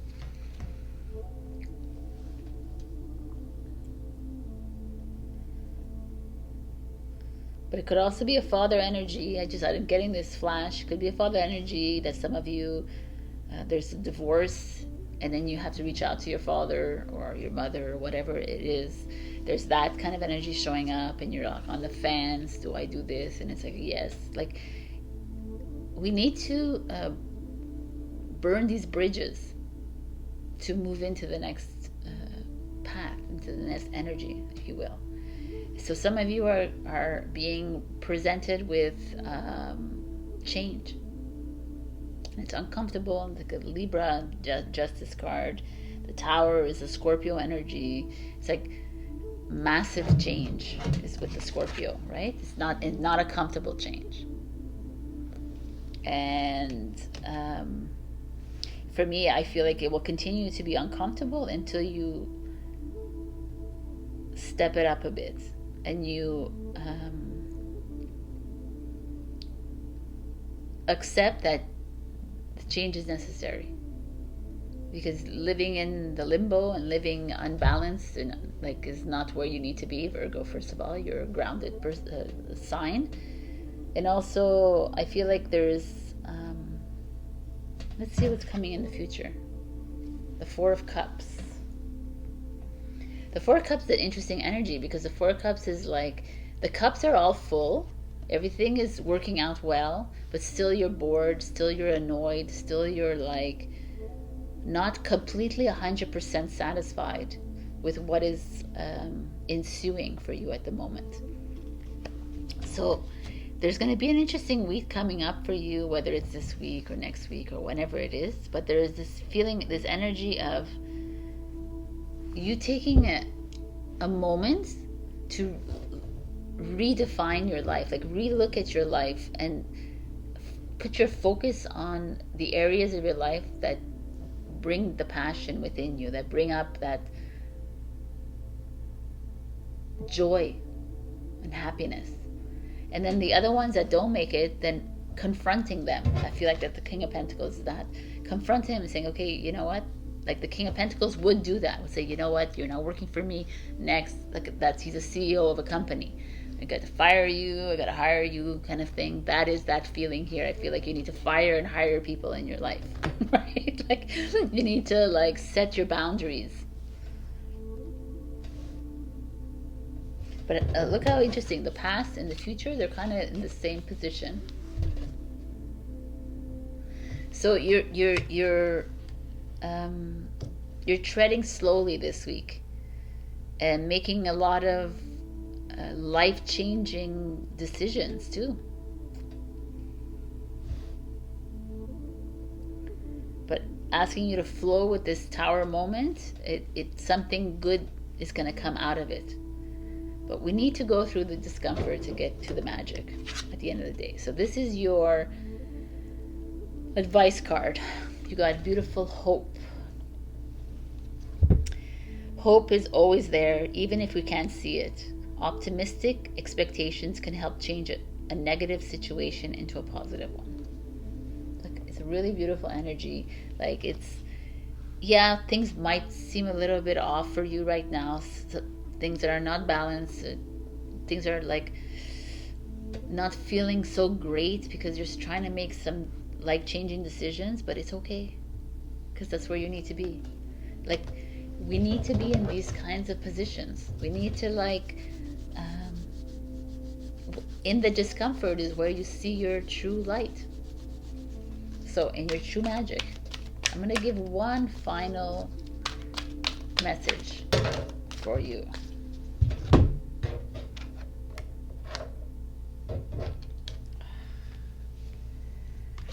going to instinctively take this card, Strength card. Strength comes from many sources. Staying strong brings confidence, conviction, and a balanced body, mind, and soul. Spirit has its own unique and beautiful way of replenishing your soul with strength on a continual basis. You're never really alone, so we're always with you. I love that. So beautiful. So even in this, like, these moments of that in these moments of distress and uncertainty, just know that you're not alone in this, and you need to go through this. It's all part of this plan. It's all part of you, because at the end of the day, you have to make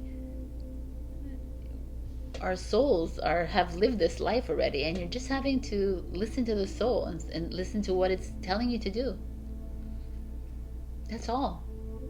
And you'll see how life just opens up for you. All right, my beautiful Virgo, this is the message of the week. Check your rising and your moon. Your rising is becoming a little bit more significant these days. So if you don't know how to get to your rising, you can do cafeastrology.com. And like, comment, share, subscribe. And if you leave a comment, I have to think about it. If you leave a comment below, you'll be entered into a giveaway, a 1-question reading giveaway every week in January. I love you, and I'll see you next week. Bye. Hello, my beautiful Libra. We got Stardust, Premonition, Galactic Communications, Beginnings and Endings. Like, it's a gorgeous, beautiful card. It's if you're on this journey, some of you might be connected with the divine and with Source and with God, and starting to tap into, like, starting to hear messages. But this is also a card of beginnings and endings. So it's a card about some of you even questioning this connection, because some of you might not be hearing anything. You're like, well, I don't hear anything, I don't see anything or feel anything.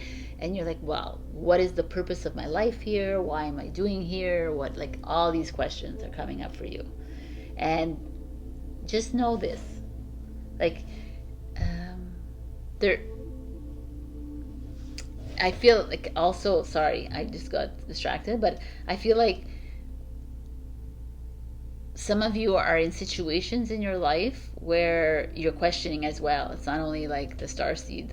There's people, like, you're questioning whether you should be in this relationship, whether you should be living in this place, whether you should be traveling, And I feel like some of you want to end something, right? You want to, but you haven't had the guts to do it. So I don't know if I've got that message. So let's see what's going on here. In the past, we have the Fool card. Exactly. That's the message I got. The Fool card is, in the past, you've wanted to take a risk. You wanted to leave. You wanted to leave a relationship. You wanted to jump into a relationship. You wanted to do something, and perhaps something stopped you from doing it. Or you've always been someone who's, like, jumped into things without thinking. But I feel like that's what it is. I feel like this is showing up for this reason. There was, your soul was pushing you to do something, and then you reneged and you said, no, I'm going to stay here because I have to fix things. I have to be there for everyone else. I got to do all the things. Wow. That makes sense. The current is the Six of Cups energy.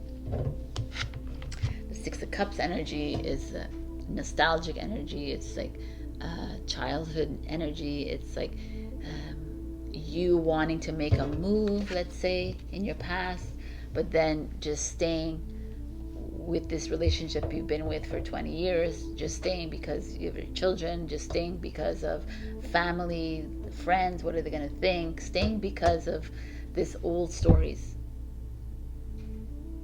and not the new story. The new story is trying to show up in your life, but you're like, no. That's what I'm getting out of this cards. Wow. You're holding on to the past. And of course, it's not like everything in your life. It's a certain situation happening. And the Nine of Swords is your challenge. The Nine of Swords is that. Anxiety, stress, worry, guilt, manipulation, all the energies, insomnia. And you can't sleep at night, you can't think, you're not able to function properly because something from your past is holding on to you. Maybe that could be it as well. There's someone like your mother, your father, your brother, your sister, your friends, whatever, they're just like holding on. It's like, no, you can't make that move. You can't go do this. No, you got to stay here. And you're like, yo man, I can't. That's not Libra. I just feel like you're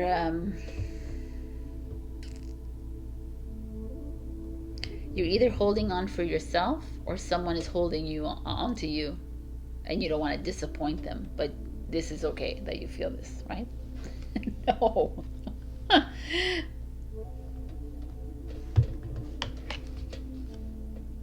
Three of Pentacles is at the root of it. The Three of Pentacles is like a family unit, friendship units, like a circle of people, like a job. It's like almost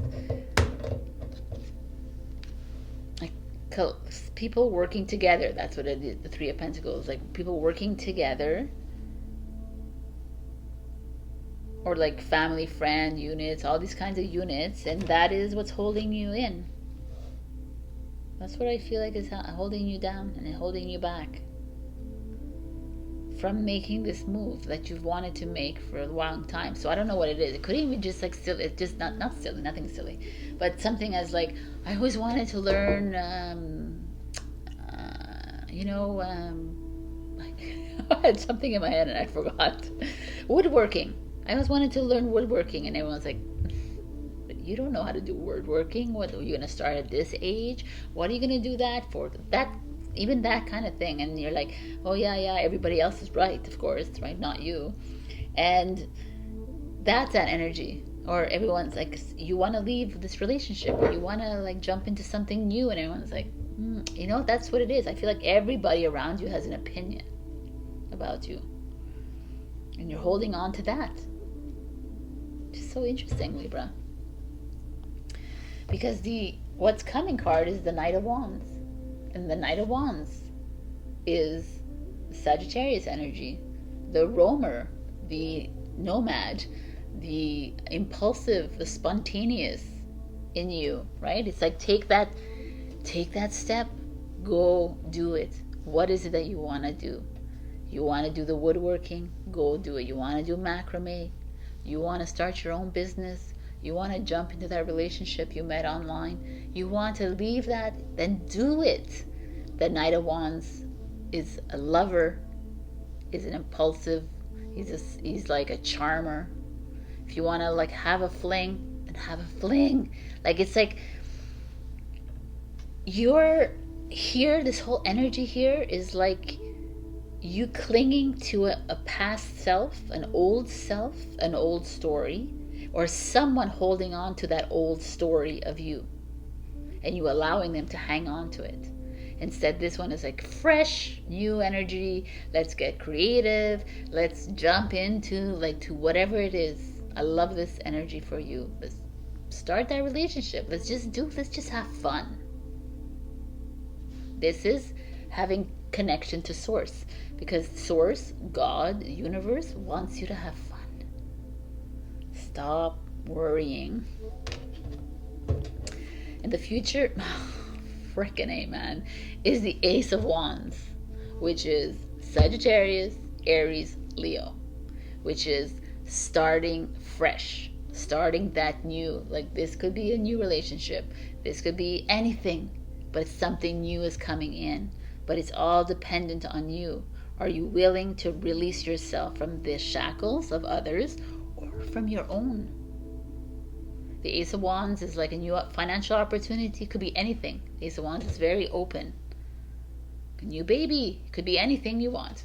It's like it's a new path that's opening up for you. Are you ready to take this, Libra? Or are you just wanting to hold on to whatever, this old thing? It's, for me this week, it's like all for the taking. You've been granted that jump again. So what are you going to do? Are you going to do it? Are you going to take this? Are you going to try it? Are you going to jump on that path? I hope you do. Because your advice is find balance, which is Libra. Just kind of exciting. Find the balance between your work, rest, and playtime, and you will have more energy, harmony, and productivity in your life. Take a power nap. Take a power nap, go for it, but also do what you need to do. I think it's like, find your balance again. Find that drive, that joy, that passion that's been inside you, because I feel like some of you are wallowing in it. It's not wallowing in a bad way, but are like even being withheld from enjoying this joy. It's release yourself. I'm also going to give you a last message, because I like to give the last messages like this.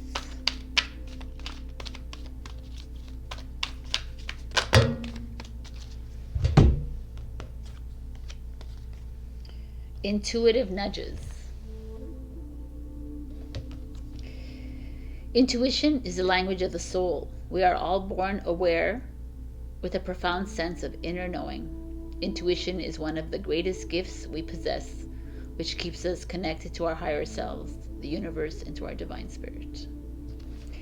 This comes good because if you're listening to your intuition, you're not feeling this at all. If you're listening to your knowing, you're not listening to the outside world at all. If you're listening to your guidance, you're not listening to them either. You listening to you is you. Your soul talking to you and saying, hey, why are we feeling this shit? No, we're not. Because your soul is telling you, get up and go do these things. Like, let's have fun, enjoy, get on that flight, go do whatever it is that you feel like doing. That just like that nudge, you know it. It's like that little inner voice, and it's like, but you know it deep inside. It's time. I love you, Libra. This is freaking amazing. Do it. Unwrap those chains and go for it. All right. Check your rising and your moon for other messages, and like, comment, share, subscribe. If you leave a comment below, I'm going to enter you in a 1-question giveaway I do every week in January. I love you, and I'll see you next week. Bye. Hello, my beautiful Scorpio. We got Green Man's Bride, Sacred Union, Commitment, Ceremony, Maturing into Deep Relationship.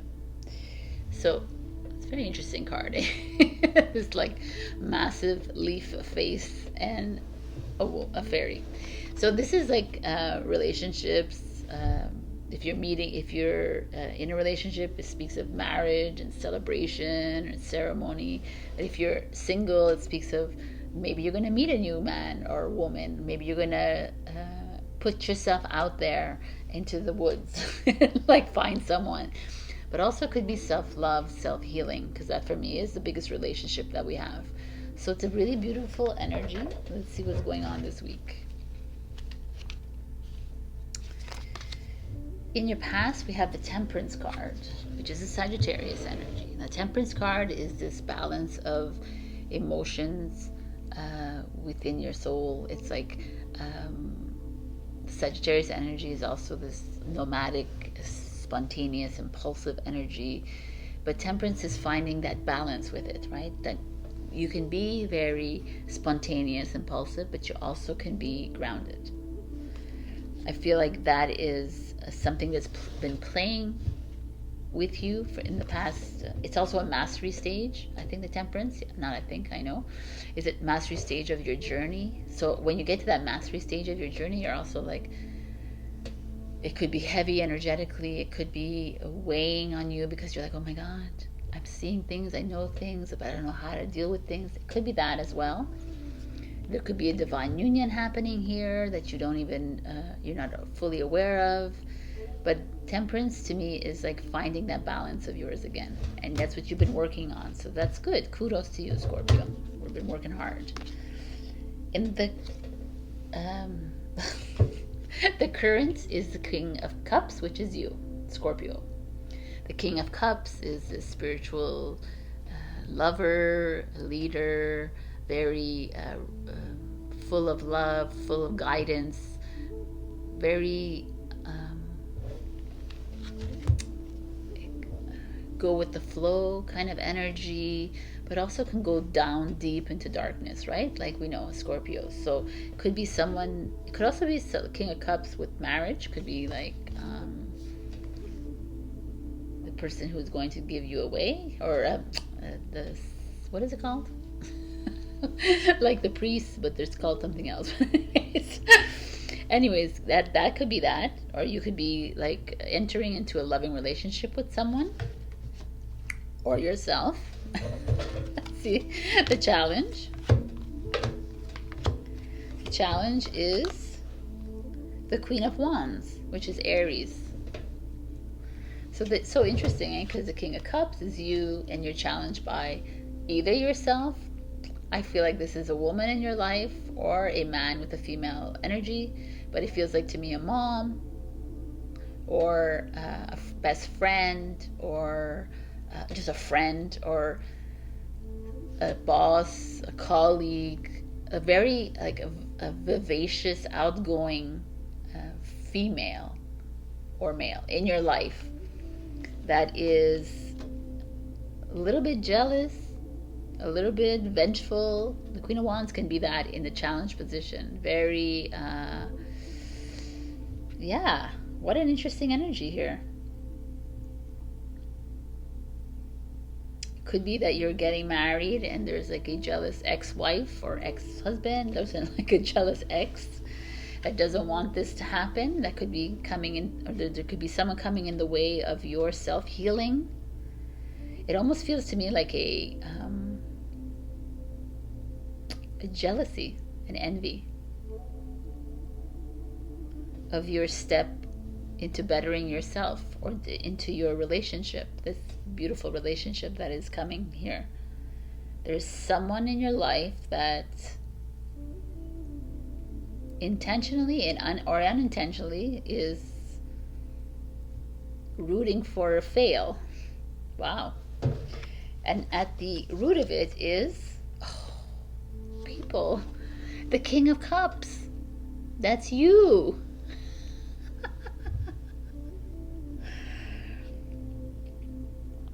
You're at the root of this, and you're at the present tense of this. So you're showing up to me is, some of you are experiencing the fact that she's a challenge in your life. Some of you are in like a deep, serious relationship with someone, and it's like evolving very exponentially, and there's someone in the way, like I said, an ex or someone who doesn't want you together. And if you're alone, you are working on yourselves, like you're really trying hard to work on yourselves at a spiritual and emotional level with the cups. And this Queen of Wands energy, I don't know, man, is coming in and like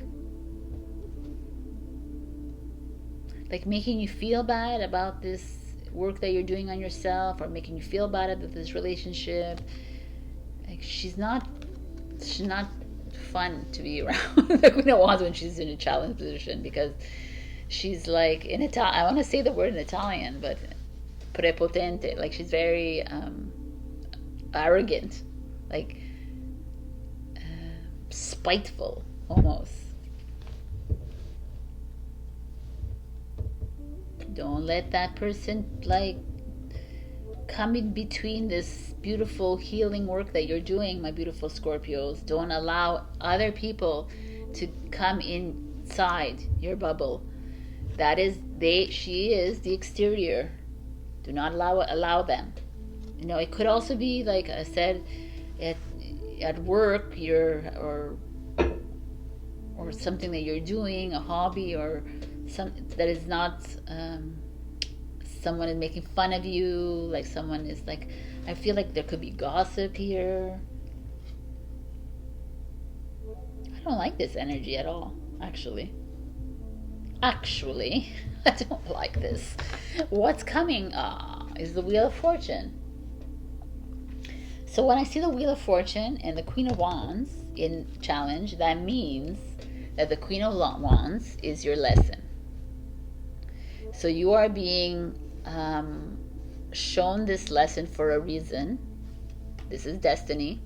So you're being given this final test. Like I said last week, we're all going through a lot of tests. You are being given a test here to stand up in your King of Cupness, like in your emotional stability, and say, you know what? You can give me all the tests that you want, but I know who I am. And yes, sometimes I fall into darkness, but I still love that part of me. I feel like it's time to either stand up to somebody that is not doing any good for you. Sometimes you don't need to stand up. You just need to fall away from people. There is a feeling I really feel like that she's the test. So I don't know who that is in your life, and it could be a he as well. But I definitely think I definitely know it's a person. It's not a situation, it's a person in your life. It could be a mother, father, brother, sister. It could be someone that you are close to, someone that you admire too. Someone that when on her good days, or his good days, they are very open.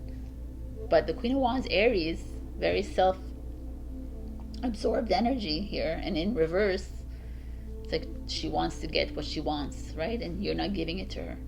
So that's good to feel it. And it could be like an ex, because I see marriage here, so there could be someone getting involved here. But everything is happening for a reason. And the Wheel of Fortune is turning. So you're going through this, and know that the test is there. So don't delete the test from you. Like, step into the awareness of that test. You can pass the test, so the Wheel of Fortune, which is your destiny, will fall back into place again. And your luck will change course again. Wow. And the future is divine wisdom. So this is a card that is in their deck. So I want to just read to make sure I'm not giving you the wrong, what is wrong and what is right. But let me see. Where is it? We'll find it eventually.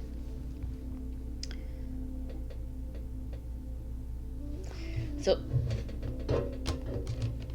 divine wisdom is the floodgates are beginning to open as the seated wisdom of the ancient mysteries are now pouring through. You may be experiencing a breakdown of the artificial structures that wish to fall by the wayside, or new forms of wisdom stir within your heart. This may also indicate a deeper sense of awakening as you connect with various forms of teachings, lineages, or philosophies. This comes as a sacred reminder of the sovereign truth that rests within you, waiting to be reclaimed and activated now. I like this. So it's the awakening of you, of your true authentic self. It hence the King of Cups, and the King of Cups is the root. It's like you're stepping into this loving being that you are. You're stepping into this very spiritual, intuitive being that you are. It is very wise. You're going into your heart, and you know, some people around you don't want you to do that, but this was your test. Wow, this is so beautiful. And this could be with like your partners, with yourself, because there is this sacred union. But it also could be this whole twin flame energy coming in with the Venus going into Pisces. There's this twin flame energy, the divine, our divine masculine and feminine coming together, which is internal, by the way. It's not like a physical thing. And you stepping into that. So to me, the divine wisdom speaks of you again. Is you becoming you again. And not allowing these people, like, and seeing these people in your life that are trying to stop you or whatever as tests. And say thank you in your mind's eye, or you can say it to them, thank you for coming into this, thank you for showing me this test, but now I gotta go. Right? Like that's what that feeling is. And you're, oh, look how beautiful. The advice is healing. Now is a time for you to give or receive healing. Everyone has a natural ability to heal others. Yes, even you. For me, this is not about you healing other people. This is about you healing yourself. It's time to love yourself. It's for you to become your own bride, right? It's to love yourself unconditionally, my beautiful Scorpio. I'm going to give you one last message.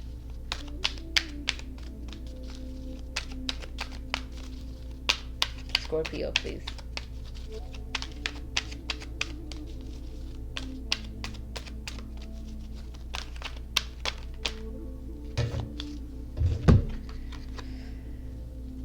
Trust. What I always like to say. While your logical mind is dictating a supposedly clear direction, your soul's inner guidance is urging you to follow an alternative path. The logical path may be one that you consider safe and more familiar, but you could be missing out on boundless opportunities and so much more. I mean, if you didn't listen to my intro, this is what my intro is about. Trust your King of Scorpio, my beautiful Scorpio, King of Scorpio. Trust your King of Cups, my beautiful Scorpios. You have so long drowned in your waters, in your emotional, in your mental, and it's enough. And now it's time to embrace them and heal yourself with them, because we all are being confronted by these tests, and it's how we react to them, right? Reaction is all mind anyways. Just listen to your soul, listen and trust that everything is coming to you for a reason. And now it's your turn to make the change, because you got the divine wisdom within you. Wow, beautiful reading. Freaking awesome. All right, Scorpio, I love you always and forever. Check your rising and your moon for other messages. Rising signs seem to be very significant in this 2023. So if you don't know how to find your rising and your moon, you can check it on cafeastrology.com. Like, comment, share, subscribe. It helps with my channel. If you comment below, I'm going to enter you in a giveaway for a 1-question reading every week in January. I love you so much. Bye. This is a really amazing reading, actually. Amazing ball reading. Hello, my beautiful Sagittarius. We got 3 graces: cooperative ventures with friends, joy, sharing, new partnerships that are fun. This is a 1 card, new beginning. So this is a gorgeous card. Like it's a 3 of Cups energy. It's like this, like socializing, networking, coming together with friends, with family, with lovers, with partners, with all this kind of festive energy. But also, it's not about festivity only. It's about like starting a new venture with these people, or starting a new hobby, or a community. Almost, this is a community feeling, like going outside of the box and doing something else. But it's also mostly about joy, loving the people that you're with. Maybe some of you have started new ventures and you're meeting new people along the way, and it's like helping you through this. There's just a feeling of you moving into something new. I love it. So your past energy is the Nine of Pentacles. The Nine of Pentacles is beautiful energy. It's like financial abundance, financial independence. Maybe you've always been like Sagittarius, like very inventive and creative, and you've always done things for yourself. You're a survivor. You've always known how to live on your own, not needing anyone else. And there's this feeling, which is again your energy, right? It's someone that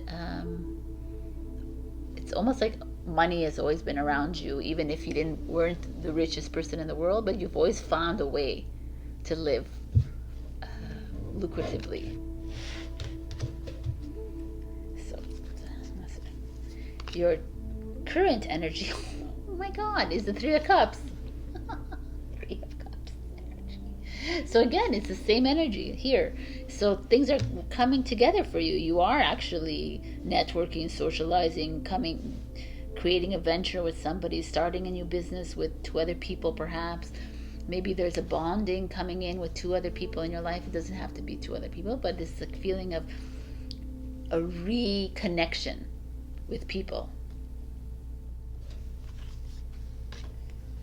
Your challenge, it's very interesting, is the Five of Pentacles. Your challenge right now is money, finances, or could be depression a little bit, sadness. There could be like a delay of finances, or like not a delay, but a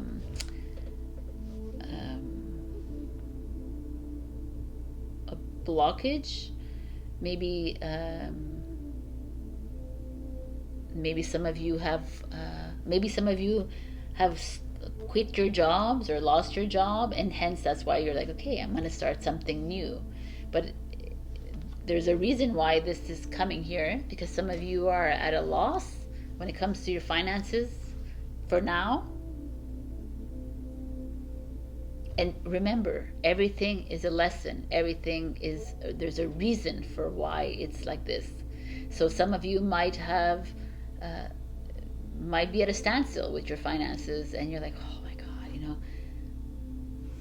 but it's a message, and it's to pay attention to those messages.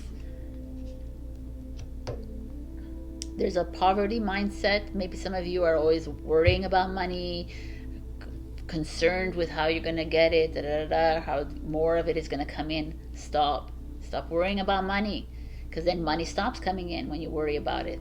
When you live like always fully abundant, knowing that money is always there, it will come. Because at the root of it is the Knight of Pentacles, which is so interesting, because the Knight of Pentacles is Virgo energy. The Knight of Pentacles is like money is coming in slowly. But I almost feel like the Knight of Pentacles is that some of you, obviously not every single Sagittarius is full of money here, but there's this feeling of like money has always been around you. Nine, and they're both Virgo energies.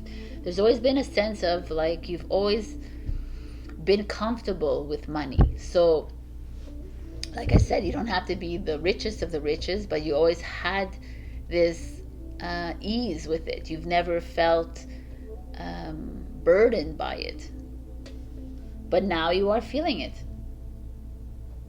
Now you're feeling a little bit of that, and it's you're worrying about it. You're worrying about how you can make money in the future, or why there's a little bit of a dip in the bank right now. There's a little worry here for me. I see it.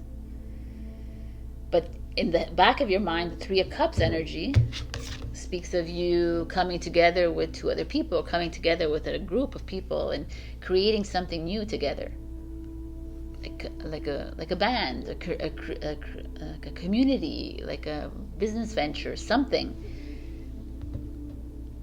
And perhaps there's not everybody has that kind of money. That could be it too. That you want it to come together and nobody has the money to put in. That could be that as well. Let's just see what's coming so I can have a better idea of this. The Six of Cups energy. The Six of Cups energy is childhood, nostalgia. The 6 is a choice card. Cups is like choosing to see the cup half full, is what I'm seeing here. So even if things are rough right now with the money, it's how you approach these things, right? See it as see as abundance is yours, regardless of this little like shortage of it, or this like delay, or this blockage. I'm not sure how to best, the word is not coming to me, but you understand what I'm saying. So there's this feeling of money is not coming in as fast as you want it to come in, but if you change your attitude of it and see things as like no problem, things will change.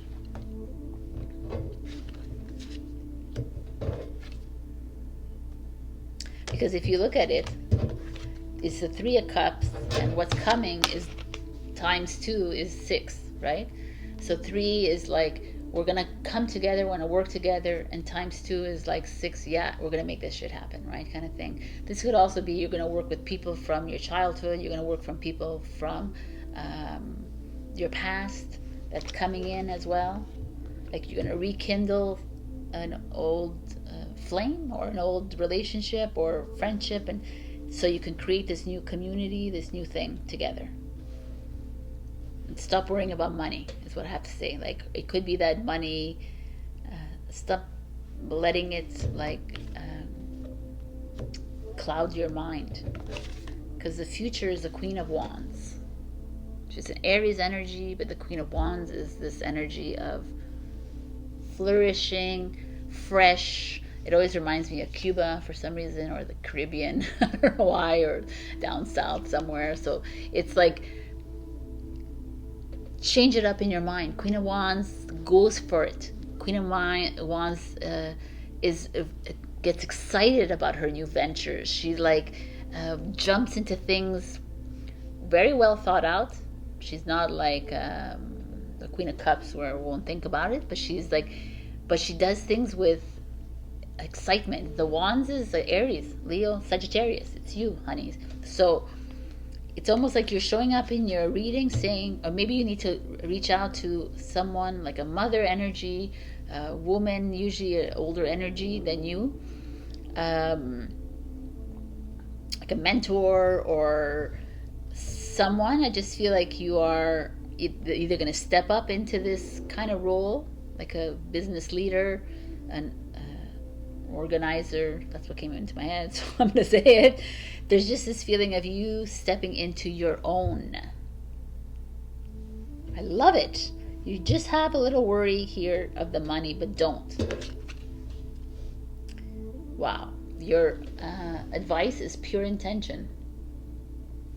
As long as your intention is pure. The Fairy of Manifestation will help you to use your wishes wisely. Manifest your heart's desire with pure intention and to the highest good of all. I mean, go into this with love and passion and watch this thing grow, whatever this is. There might be a financial setback at the very beginning of this, but who cares? It's there because it's there for you to see something. I really love this reading, Saggy. I was a little bit worried about the 5 Pentacles, but now no more. So, I'm going to give you one last message. Sagittarius, please. All right. Dream talk. This is the message. Your subconscious constantly and subtly speaks through your dreams. It's just one of the many ways in which your soul and those here in the spirit world can reach out and communicate with you through signs, symbols, messages, and more. I mean, I believe when you're dreaming, you are in your parallel lives, but yes, of course, your soul is constantly talking to you. It's time to listen clearly to what the soul is telling you. You are coming, like things are working together for you. I feel like there is, And I don't feel like you're working alone. That's the thing. I feel like you're working with people, which we see here with the three of them. The Three of Cups show up. So it's not like you're working with two people, but there's going to be a lot of people collaborating with you on this new venture, on this new relationship, on this new whatever it is that you're starting. And like there could be some influences from your past, your childhood, that will be helping you along this, but know that it's where you need to be right now, Sagittarius. I really like this energy for you. And pay attention to signs and the symbols, but more so, pay attention and listen in to the heart. All right, my beautiful Saggy, this is the message of the week. If this didn't resonate, check your rising and your moon. Again, the rising is taking on a more significant role in this year, so you can always check that on Cafe Astrology if you don't know what your rising is.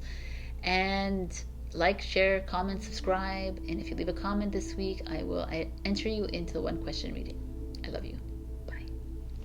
Hello, my beautiful Capricorn. We got shimmer, glamour, confidence, allure, charisma. Okay, I want to read to you from the book because I thought they had an interesting message to share with you that is pertinent. So, you will soon be spending time with others who lead you to believe you are less than. Be aware that in order to counteract the egoic tendency to go into your own faults, you may draw upon the fairy power of glamour and draw around you the cloak of enchantment. This will help you protect yourself from your own tendencies to submit to fear and sometimes not handle yourself as beautifully as you are able. The fairy power of glamour is yours to be called upon. It will change your appearance ever so slightly. You will be more beautiful, your hair will be longer, more lustrous, your eyes will be larger and shine more, and your skin will be dewy. You will carry your body with grace and honor, and you will radiate warmth and respect for yourself and for others. When this power is upon you, all will be drawn to you, and the glamour will get you through many a tough meeting. It is very powerful for when we need to ask for something from those in perceived authority. Your fey appearance may also be emphasized when you call upon the glamour. So it's just a little bit of like a stop losing your confidence kind of thing, and always revert back to this confidence and this beautiful shimmer that you have within you. I thought that was interesting for some of you Capricorns out there. So your past energy is the Ace of Cups energy. It's a Cancer, Scorpio, Pisces energy. The Ace of Cups is a new love interest that has come into your life in your past, of course, so in the past few months, weeks, years, whatever, or a new baby has come into your life, or just a new passion for something, like a new drive to do something else in your life. It could be something very loving has entered into your life. I like this. Okay. In your future energy, we have the Death card. In the future. Did I say future? In the current energy. Well, the current energy, there's change is upon you. Death is saying goodbye to that old energy, that old one that relies on ego, that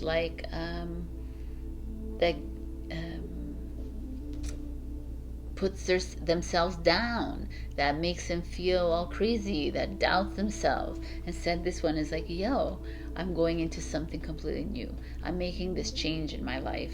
And now when someone says something to me, I don't take it personally. This time I take it and I'm like, okay, that's your issue and it's not mine.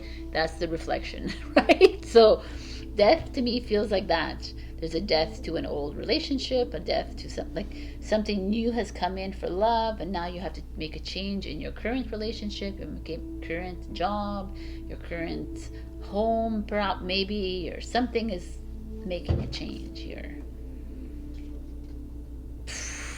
Wow. Your challenge is the Ace of Cups. So in this past, you have what the hell? Something new has come in, like a love interest, or like I said, whatever, a passion project, and you were completely like enamored by it. like you really want, you put all your all in it, all your energy into it, and now you're wanting to make a change. You're wanting to, but the challenge is the Ace of Cups, and the Ace of Cups is that particular passion project or love interest or whatever is coming in the way of your change.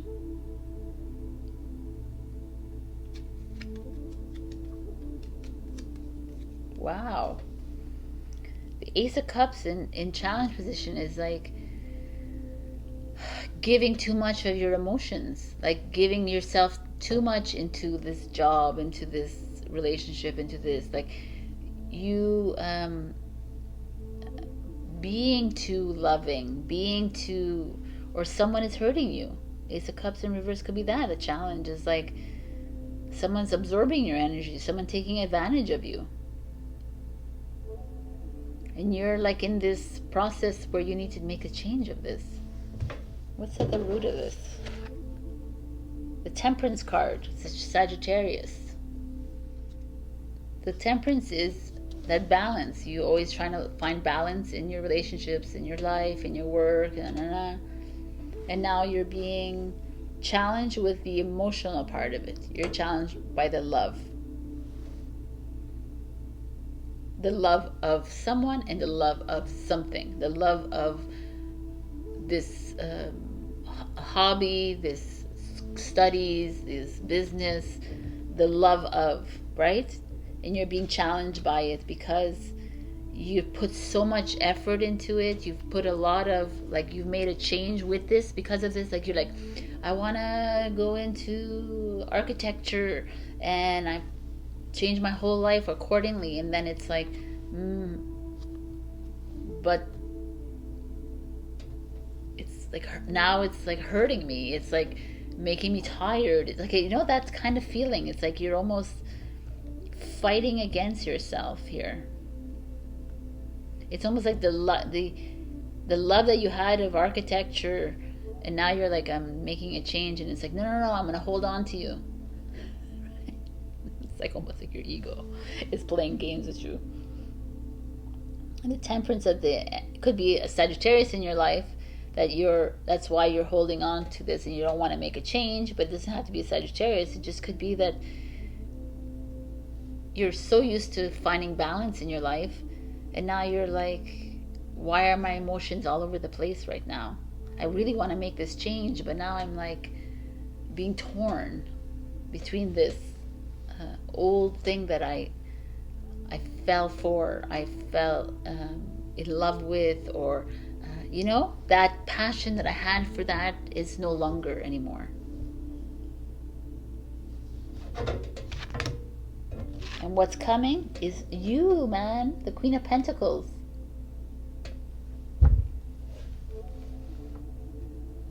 To me, it's like this Ace of Cups is almost this issue here. This Ace of Cups has come in, has like made you feel so good, and now it's not making you feel good anymore. That's kind of what's happening here, and you're ready for this change. And that could be a thing, but also could be that you fell in love with someone, it was amazing, and now you're finding yourself questioning it or not understanding it, right? And understanding because it makes you feel so full of love, it makes you feel so good about yourself. You know, there's so many different angles to look at this, but the Queen of Pentacles showing up to me is you. It's time to get in control and get aligned with your heart and your mind and get all aligned together and say, okay, what is it that I need? What is it that my soul is telling me to do? Where do I need to go? What do I need? What do I want in my life? Forget about the Ace of Cups here. This is all this new thing. Like, reorganize yourself again. Pentacles energy. Figure it out. Where do I want to be with my job? Where do I want to be with my love interests? Where do I want to be with my home? Where do I want to be with my kids? Where do I want to be with, like, my studies? Where do you want to do? That's you. So it's time to get organized. To get that organized in your, because there's been a little bit of like I almost feel like, it's like a little tornado or hurricane, just put you off kilter a little bit, and you're really wanting to make a change. But yet this old Ace of Cups energy has come in as challenge, but it really made me feel good now, and it's not making me feel good. Like, that's coming too. I hope I'm making myself clear here, because the future energy is success, victory, marriage, marriage, celebration, ceremony.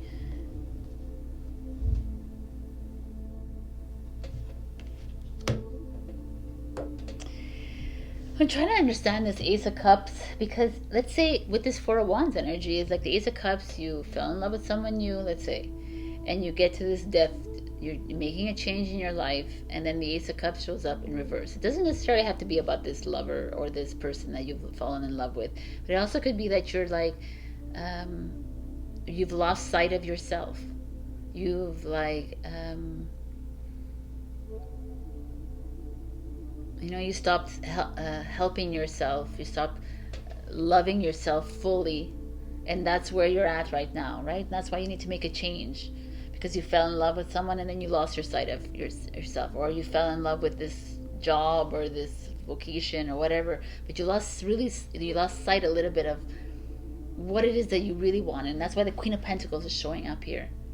It's like, let's get back to you to balance. Let's get back to you to, like, let's get you back to that plateau again, because we need you like standing firmly on the ground and really looking at things, because what's coming for you is marriage, but it doesn't necessarily marriage. Four of Wands is just like a celebration of self, of success within yourself as well. Like, things are starting to work for you here. It's really beautiful, Capricorn. It's just that Ace of Cups in reverse is like a forgiveness to self, maybe. Could be that the Ace of Cup is like you needing to forgive yourself for a change that has been made here. Lack of self-love towards you, or lack of self-love or of love to others.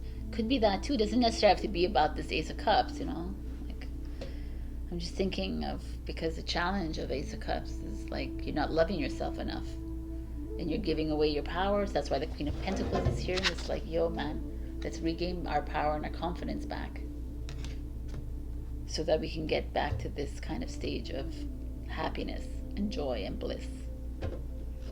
See what the advice is. Life energy. The happy fairy of sunshine brings lots of life-giving energy. She reminds you to shine your light and to reveal anything in the shadow that needs to be healed. Which is that Ace of Cups, I feel, in reverse is the shadow. So something's showing up for you. It's making you feel uncomfortable when it comes to loving yourself, when it comes to loving others, when it comes to forgiving yourself, like forgiving others.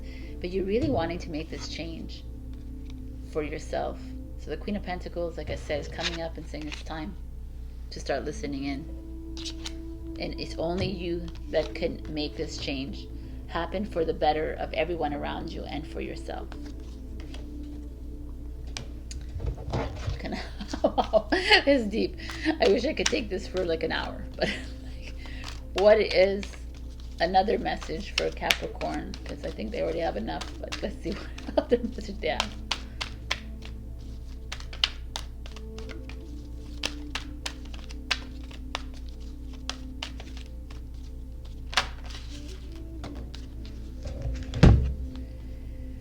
Relationships.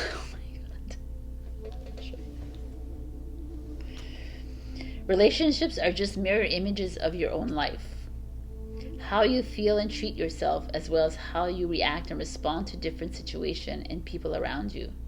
Be aware that every relationship is an opportunity for soul growth.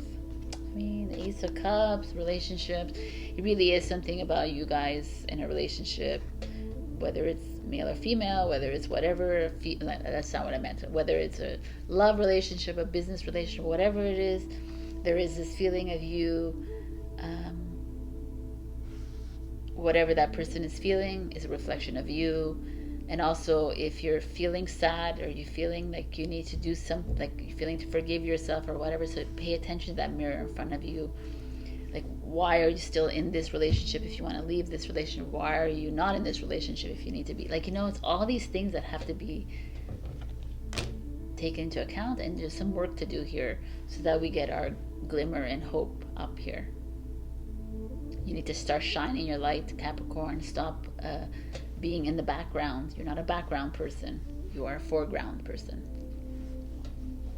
Wow. if you need to see the extent of this, reach out to me. I'll get, this is crazy. I really feel like we need to go deeper into this. But if you want a personal reading, just reach out to me and we can go further into this. I love you so much. Check your rising and your moon for other messages, and also click, yeah, like, share, comment, subscribe. If you leave a comment, I'm gonna put you in a 1-question tarot reading giveaway. Wow, man. every week this January, I'm gonna get this straight. I love you. Bye. Hello, my beautiful Aquarius. We got golden gift. Magical help is on its way. I mean, how beautiful is this card? The golden gift is magical help is on its way. For me, the fact that magic is on your way means that some of you might be feeling down and out. Some of you might not be feeling at your utmost greatness that you are. But also, it could be that you are feeling it and there's more magic coming your way. I don't know. I just feel like there's this... when the golden fairy shows up, it means that there's some of you that need to be shown the way. And also, it's a message to wear gold this week. I keep getting that message. But maybe I read it in the book. I don't know. Okay. So, your past energy is the Queen of Swords, which is a Libra energy, which is your sister energy. The Queen of Swords is in the past. You've been always very decisive about your life. You've always jumped into things. You've done things. There's a lot of thinking going on in your minds, Aquarius, because you are the thinking, the Swords energy. But the Queen of Swords maybe could be someone in your life that's been no bullshit, that's opened you up to something in your life, or it could also be could be justice, something. But let's see what it means to you really in this. The Six of Swords is the current energy. The Six of Swords energy is an energy of going on vacation, like leaving, moving, going, doing something, is packing your bags, leaving something behind, moving forward in something. So some of you might be feeling stagnant. The Queen of Swords could be a stagnant energy because she's so steadfast and so stubborn that she stays in her truth, and she sometimes doesn't always look at everything around her that's happening, and that could be that. And that's why the current energy is it's time to open up new paths around you. The challenge is the Fool card, which is Aquarius.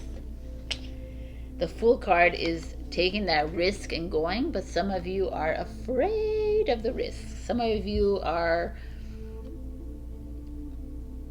afraid to make the move. Six of Swords is what are you doing? Six of Swords is you, by the way. It's Aquarius. And it's I just feel like some of you have to make a change in your careers, your jobs, your work, your relationships. You're being asked to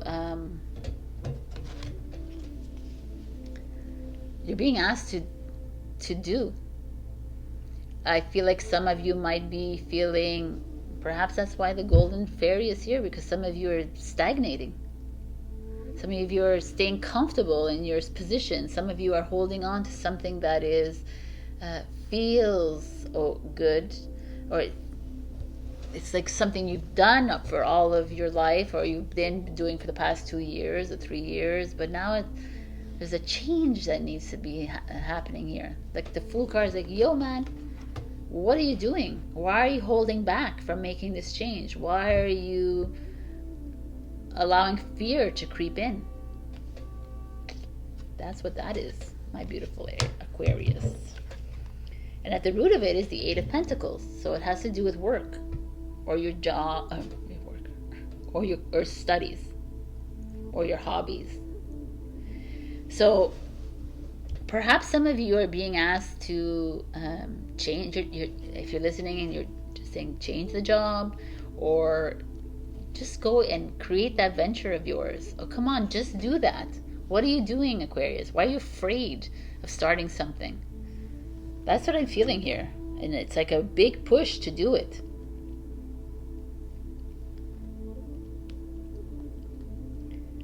I feel like a lot of you have been getting messages to start this path of yours, whether it's staying in the same job but asking for a raise, asking for a promotion, changing something up. If you have an idea, then telling the idea to the boss or to the supervisor, the manager. I just feel like there's something here and you're holding back from saying it. There is a lot of holding back from doing, like maybe you need to start a new healing practice, maybe you need to start something, like study somewhere else, something else, and you know inside that you need to do it, but you're not listening. Why? What's coming is the best, is the Magician, which is a Gemini card. But the Magician is, what does the Magician do? If you've been here for a while, you know what the Magician does. Picks up that wand and creates a new freaking reality. Creates the life that he wants to live, or she wants to live in this lifetime. So here we have a really like feet in the mud feeling here, that you're freaking afraid, and that's not Aquarius energy, to step outside of yourself, to step outside of this linear life that you're living right now, or step outside and just do it. What are you waiting for? Like, if you haven't listened to my intro, go listen to it. It's like time. We're like following this boxed life, and that's not who we are. I don't know, but you're being called to take the risk. Be brave, be fearless, and jump. And it's really rooted in your career, your studies, or your hobby or creativity. I just feel it very strongly there. It's not to do with relationships at all here. It could be for you, could be a work in progress relationship, but it really is like you're keeping yourself stuck. And the future is the Knight of Pentacles, which is a really interesting energy. It's a Virgo energy. And the Knight of Pentacles is like slow and steady wins the race. So no need to rush into anything. We're not saying you have to rush into anything, but you need to do. Like, why are you holding back from doing it? Because really, I keep talking about this, but why do we hold back on anything? What's the worst that could happen? Because if you really truly followed your soul's direction and guidance, if you fell on your face, it's because your soul was like, you didn't really listen very well, so we're going to make you fall on your face. And you're going to get back up like you've always done all your life, and you're going to go back and listen. And this is like, the Fool showing up to me is Aquarius not listening to Aquarius. So you are being asked to listen, forge that path of yours. And you know, it doesn't have to be this grandiose, like, oh, I'm going to be this healer, I'm going to be this director of management. That doesn't have to be that. It could be just like, I need to make a little change in my life, which I've been holding on. Do that. I need to change the way I eat, the way I need to walk more, I need to do this. That's it. But do it. Be the magician. Be the golden fairy of your life. And the rewards will come, but slowly. And don't be like, and they'll come when they come. That's what you got to start trusting. They're going to come when Your soul feels it's ready for it to come, right? That's what happens always. If I look back at my life, I'm like, well, dude, I get it now. Like, I didn't get this right away because I wasn't ready, and I see it clearly in my head. I was not ready. I'm ready now. I'm ready now.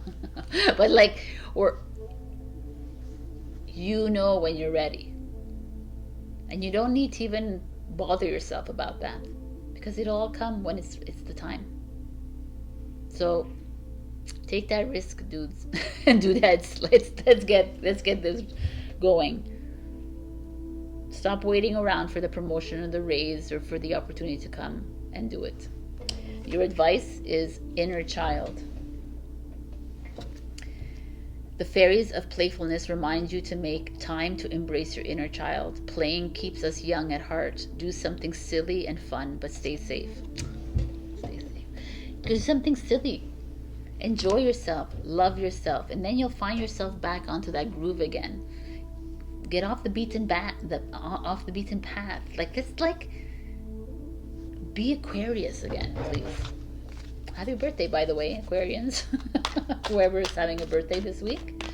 Is this what I need to do? Nope. I gotta know. Okay.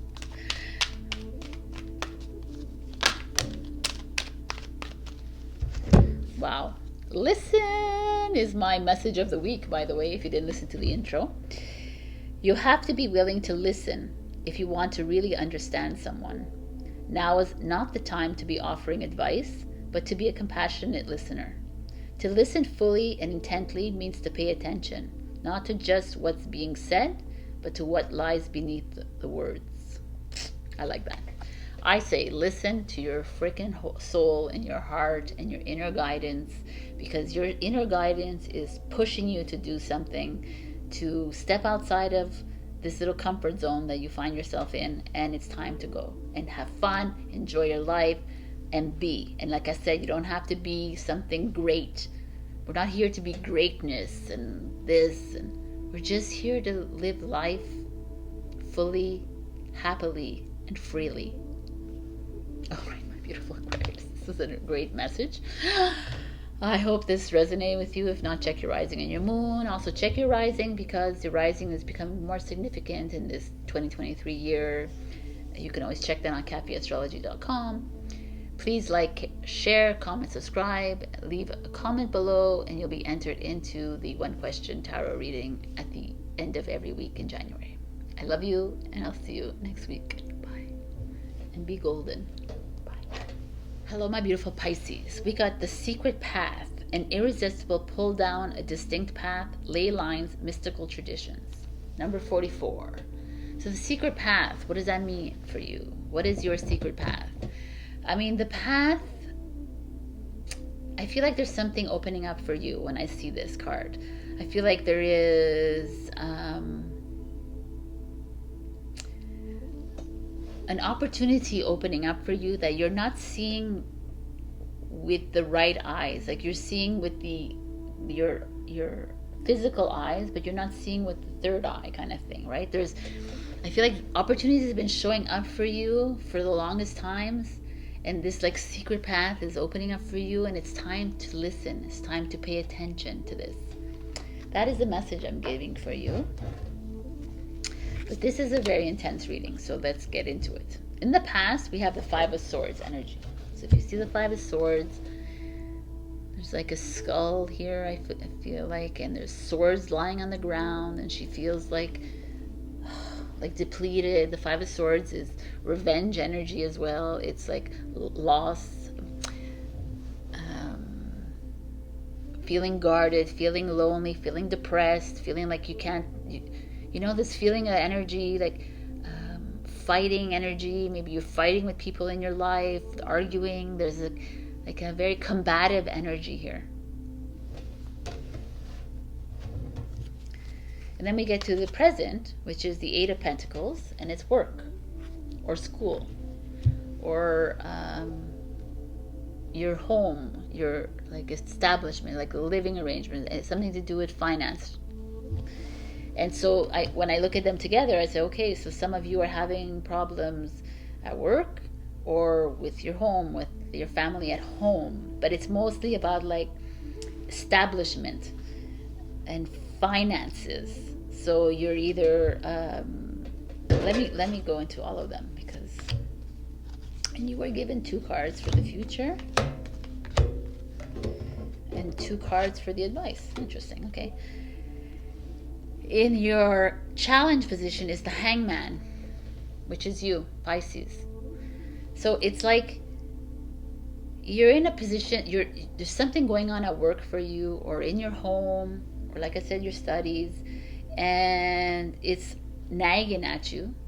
It's like a little invasive. It's very depressing almost, and there's a part of you that's like, I don't know what to do.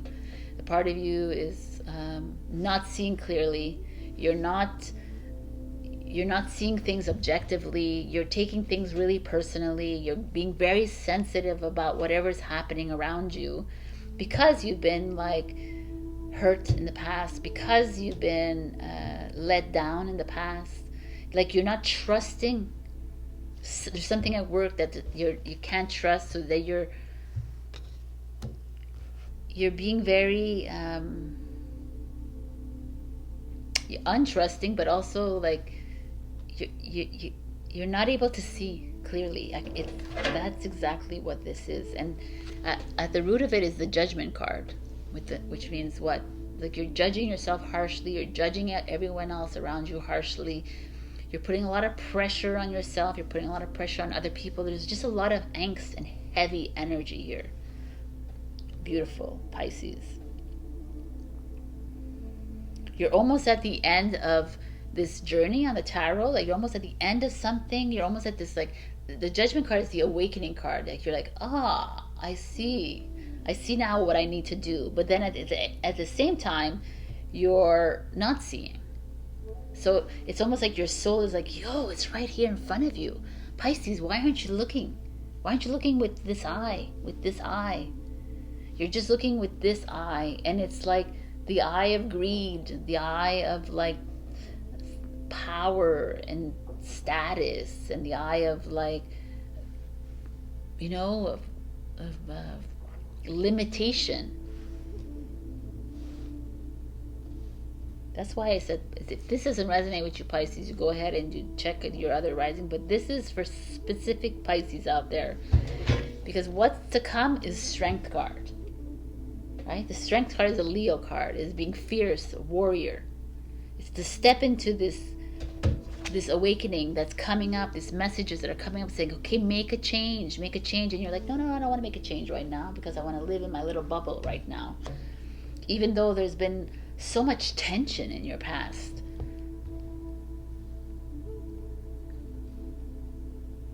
I really want to get to the future cards, because I feel like these future cards, this one card showed up and I was like, what? And then they made me do this one, and I'm like, it's not any better. So I was like, the 7 of Swords shows up in your future. The 5 of Swords is all this, and the 7 of Swords is betrayal, lies, dishonesty. So I'm like, what the hell is going on? So the 7 of Swords could also be, what am I looking for? The word non-conformity, right? It's like stepping into your own, doing something completely different. People don't really understanding where you're coming from. That could be it. But then we got another one, which is the 5 of Wands, which is competition and personal struggle. So then I see, like, I look at them together and I'm like, wow, man. So there's something going on with you. And as a whole, it's not a bad thing for me, again, because everything that comes, everything, little distraction, every little detour that shows up in your face is a test. It's something for us to really, like, I feel right now, Pisces, what's happening, the secret path that's opening up for you is you're needing to face something that you've been hiding, suppressing inside you perhaps, or outside of you, but something grand is being shown to you. Like, it's very clear, and you're fighting really hard not to face the conflict, not to face the situation that you know you need to face. And that's why the Strength card is here. It's like, it's time to stand in that power of yours and freaking barrel through this. You have it in you to do this, Pisces. So do it, because you will be going through some trials and tribulations. You will be going through some facing of ugly truths. You will see some struggle coming up in the next week. You will find yourself in a position where you have to make these decisions. You might have to step into that creative thinking cap, put that creative thinking cap of yours, and find and maneuver your way around it, and navigate around this by thinking it in a non-conformist way. That could be it too. But I really feel like there's something coming up, and it's been coming up for the longest time, and you've been no, I don't want to deal with it, and now it's like it's time. Pisces needs to face this truth that you don't want to see, face this person that you want to deal with, but face it. And it could be at work, and it could be in your home, and it could be whatever, right? Somewhere like in a more establishment place. And I feel like it could be with banks or finances or investments, or it could be like that, but there is I need you to tread really slowly this week, but also take care of yourself. And this is the work that we're all doing. This inner work, this shadow work is coming up for you greatly, and it's so important to clear it out of your vessel. I really wish that anyways, we'll see what the advice is, because it's not over yet. Moon energy, which is you, and hidden depths. So the moon energy is the Pisces energy. Surrender to the natural ebb and flow of life. If you're feeling confused, the fairy comes to calm emotions and reassure you that peace of mind is possible. Hidden depths. Something hidden is about to come to light. Perhaps a secret or memory at the back of your mind. When we expose what's hidden, we can become free. That's what probably that secret path is that something that you've been hiding for the longest time is coming up. It's going to feel uncomfortable. It's going to feel like not so great, but it needs to come out and clear. And it's time to reach out to the fairies if you must. Reach out to people around you for support as you go through this. But it's almost like time to open your eyes to this and see what's going on around you, and stop fighting it. Stop hiding it. Make your moves. Stay strong through this. Wow. All right, my beautiful Pisces. If you guys want to reach out to me and talk to me about this, we can do that. You can make an appointment with me. But this is some heavy duty energy. And this is a welcome sight. New beginnings. Everything in life is constantly vibrating and moving, and therefore continuously changing and evolving. Be aware that a new beginning is on the horizon. Have courage and faith, because right now life is trying to nudge you forward and move you into a new direction. So we have a lot of help here, a lot of hidden depths coming up. There's just these two, and this Five of Swords is just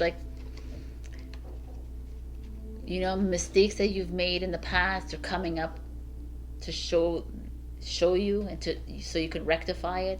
Or maybe people in the past that have treated you like shit, they're coming up again, and you have to deal with them square on, kind of thing. I almost feel like it could be that. It could be people in your life that have treated you lesser than, and it's you saying, yeah, I'm gonna face you, and I'm going to we're gonna have to go head on with this. There is Seven of Swords and Five of Swords. These are Aquarius energies. It's like thinking outside of the box, doing something outside of your realm. Five of Wands is a Leo energy again.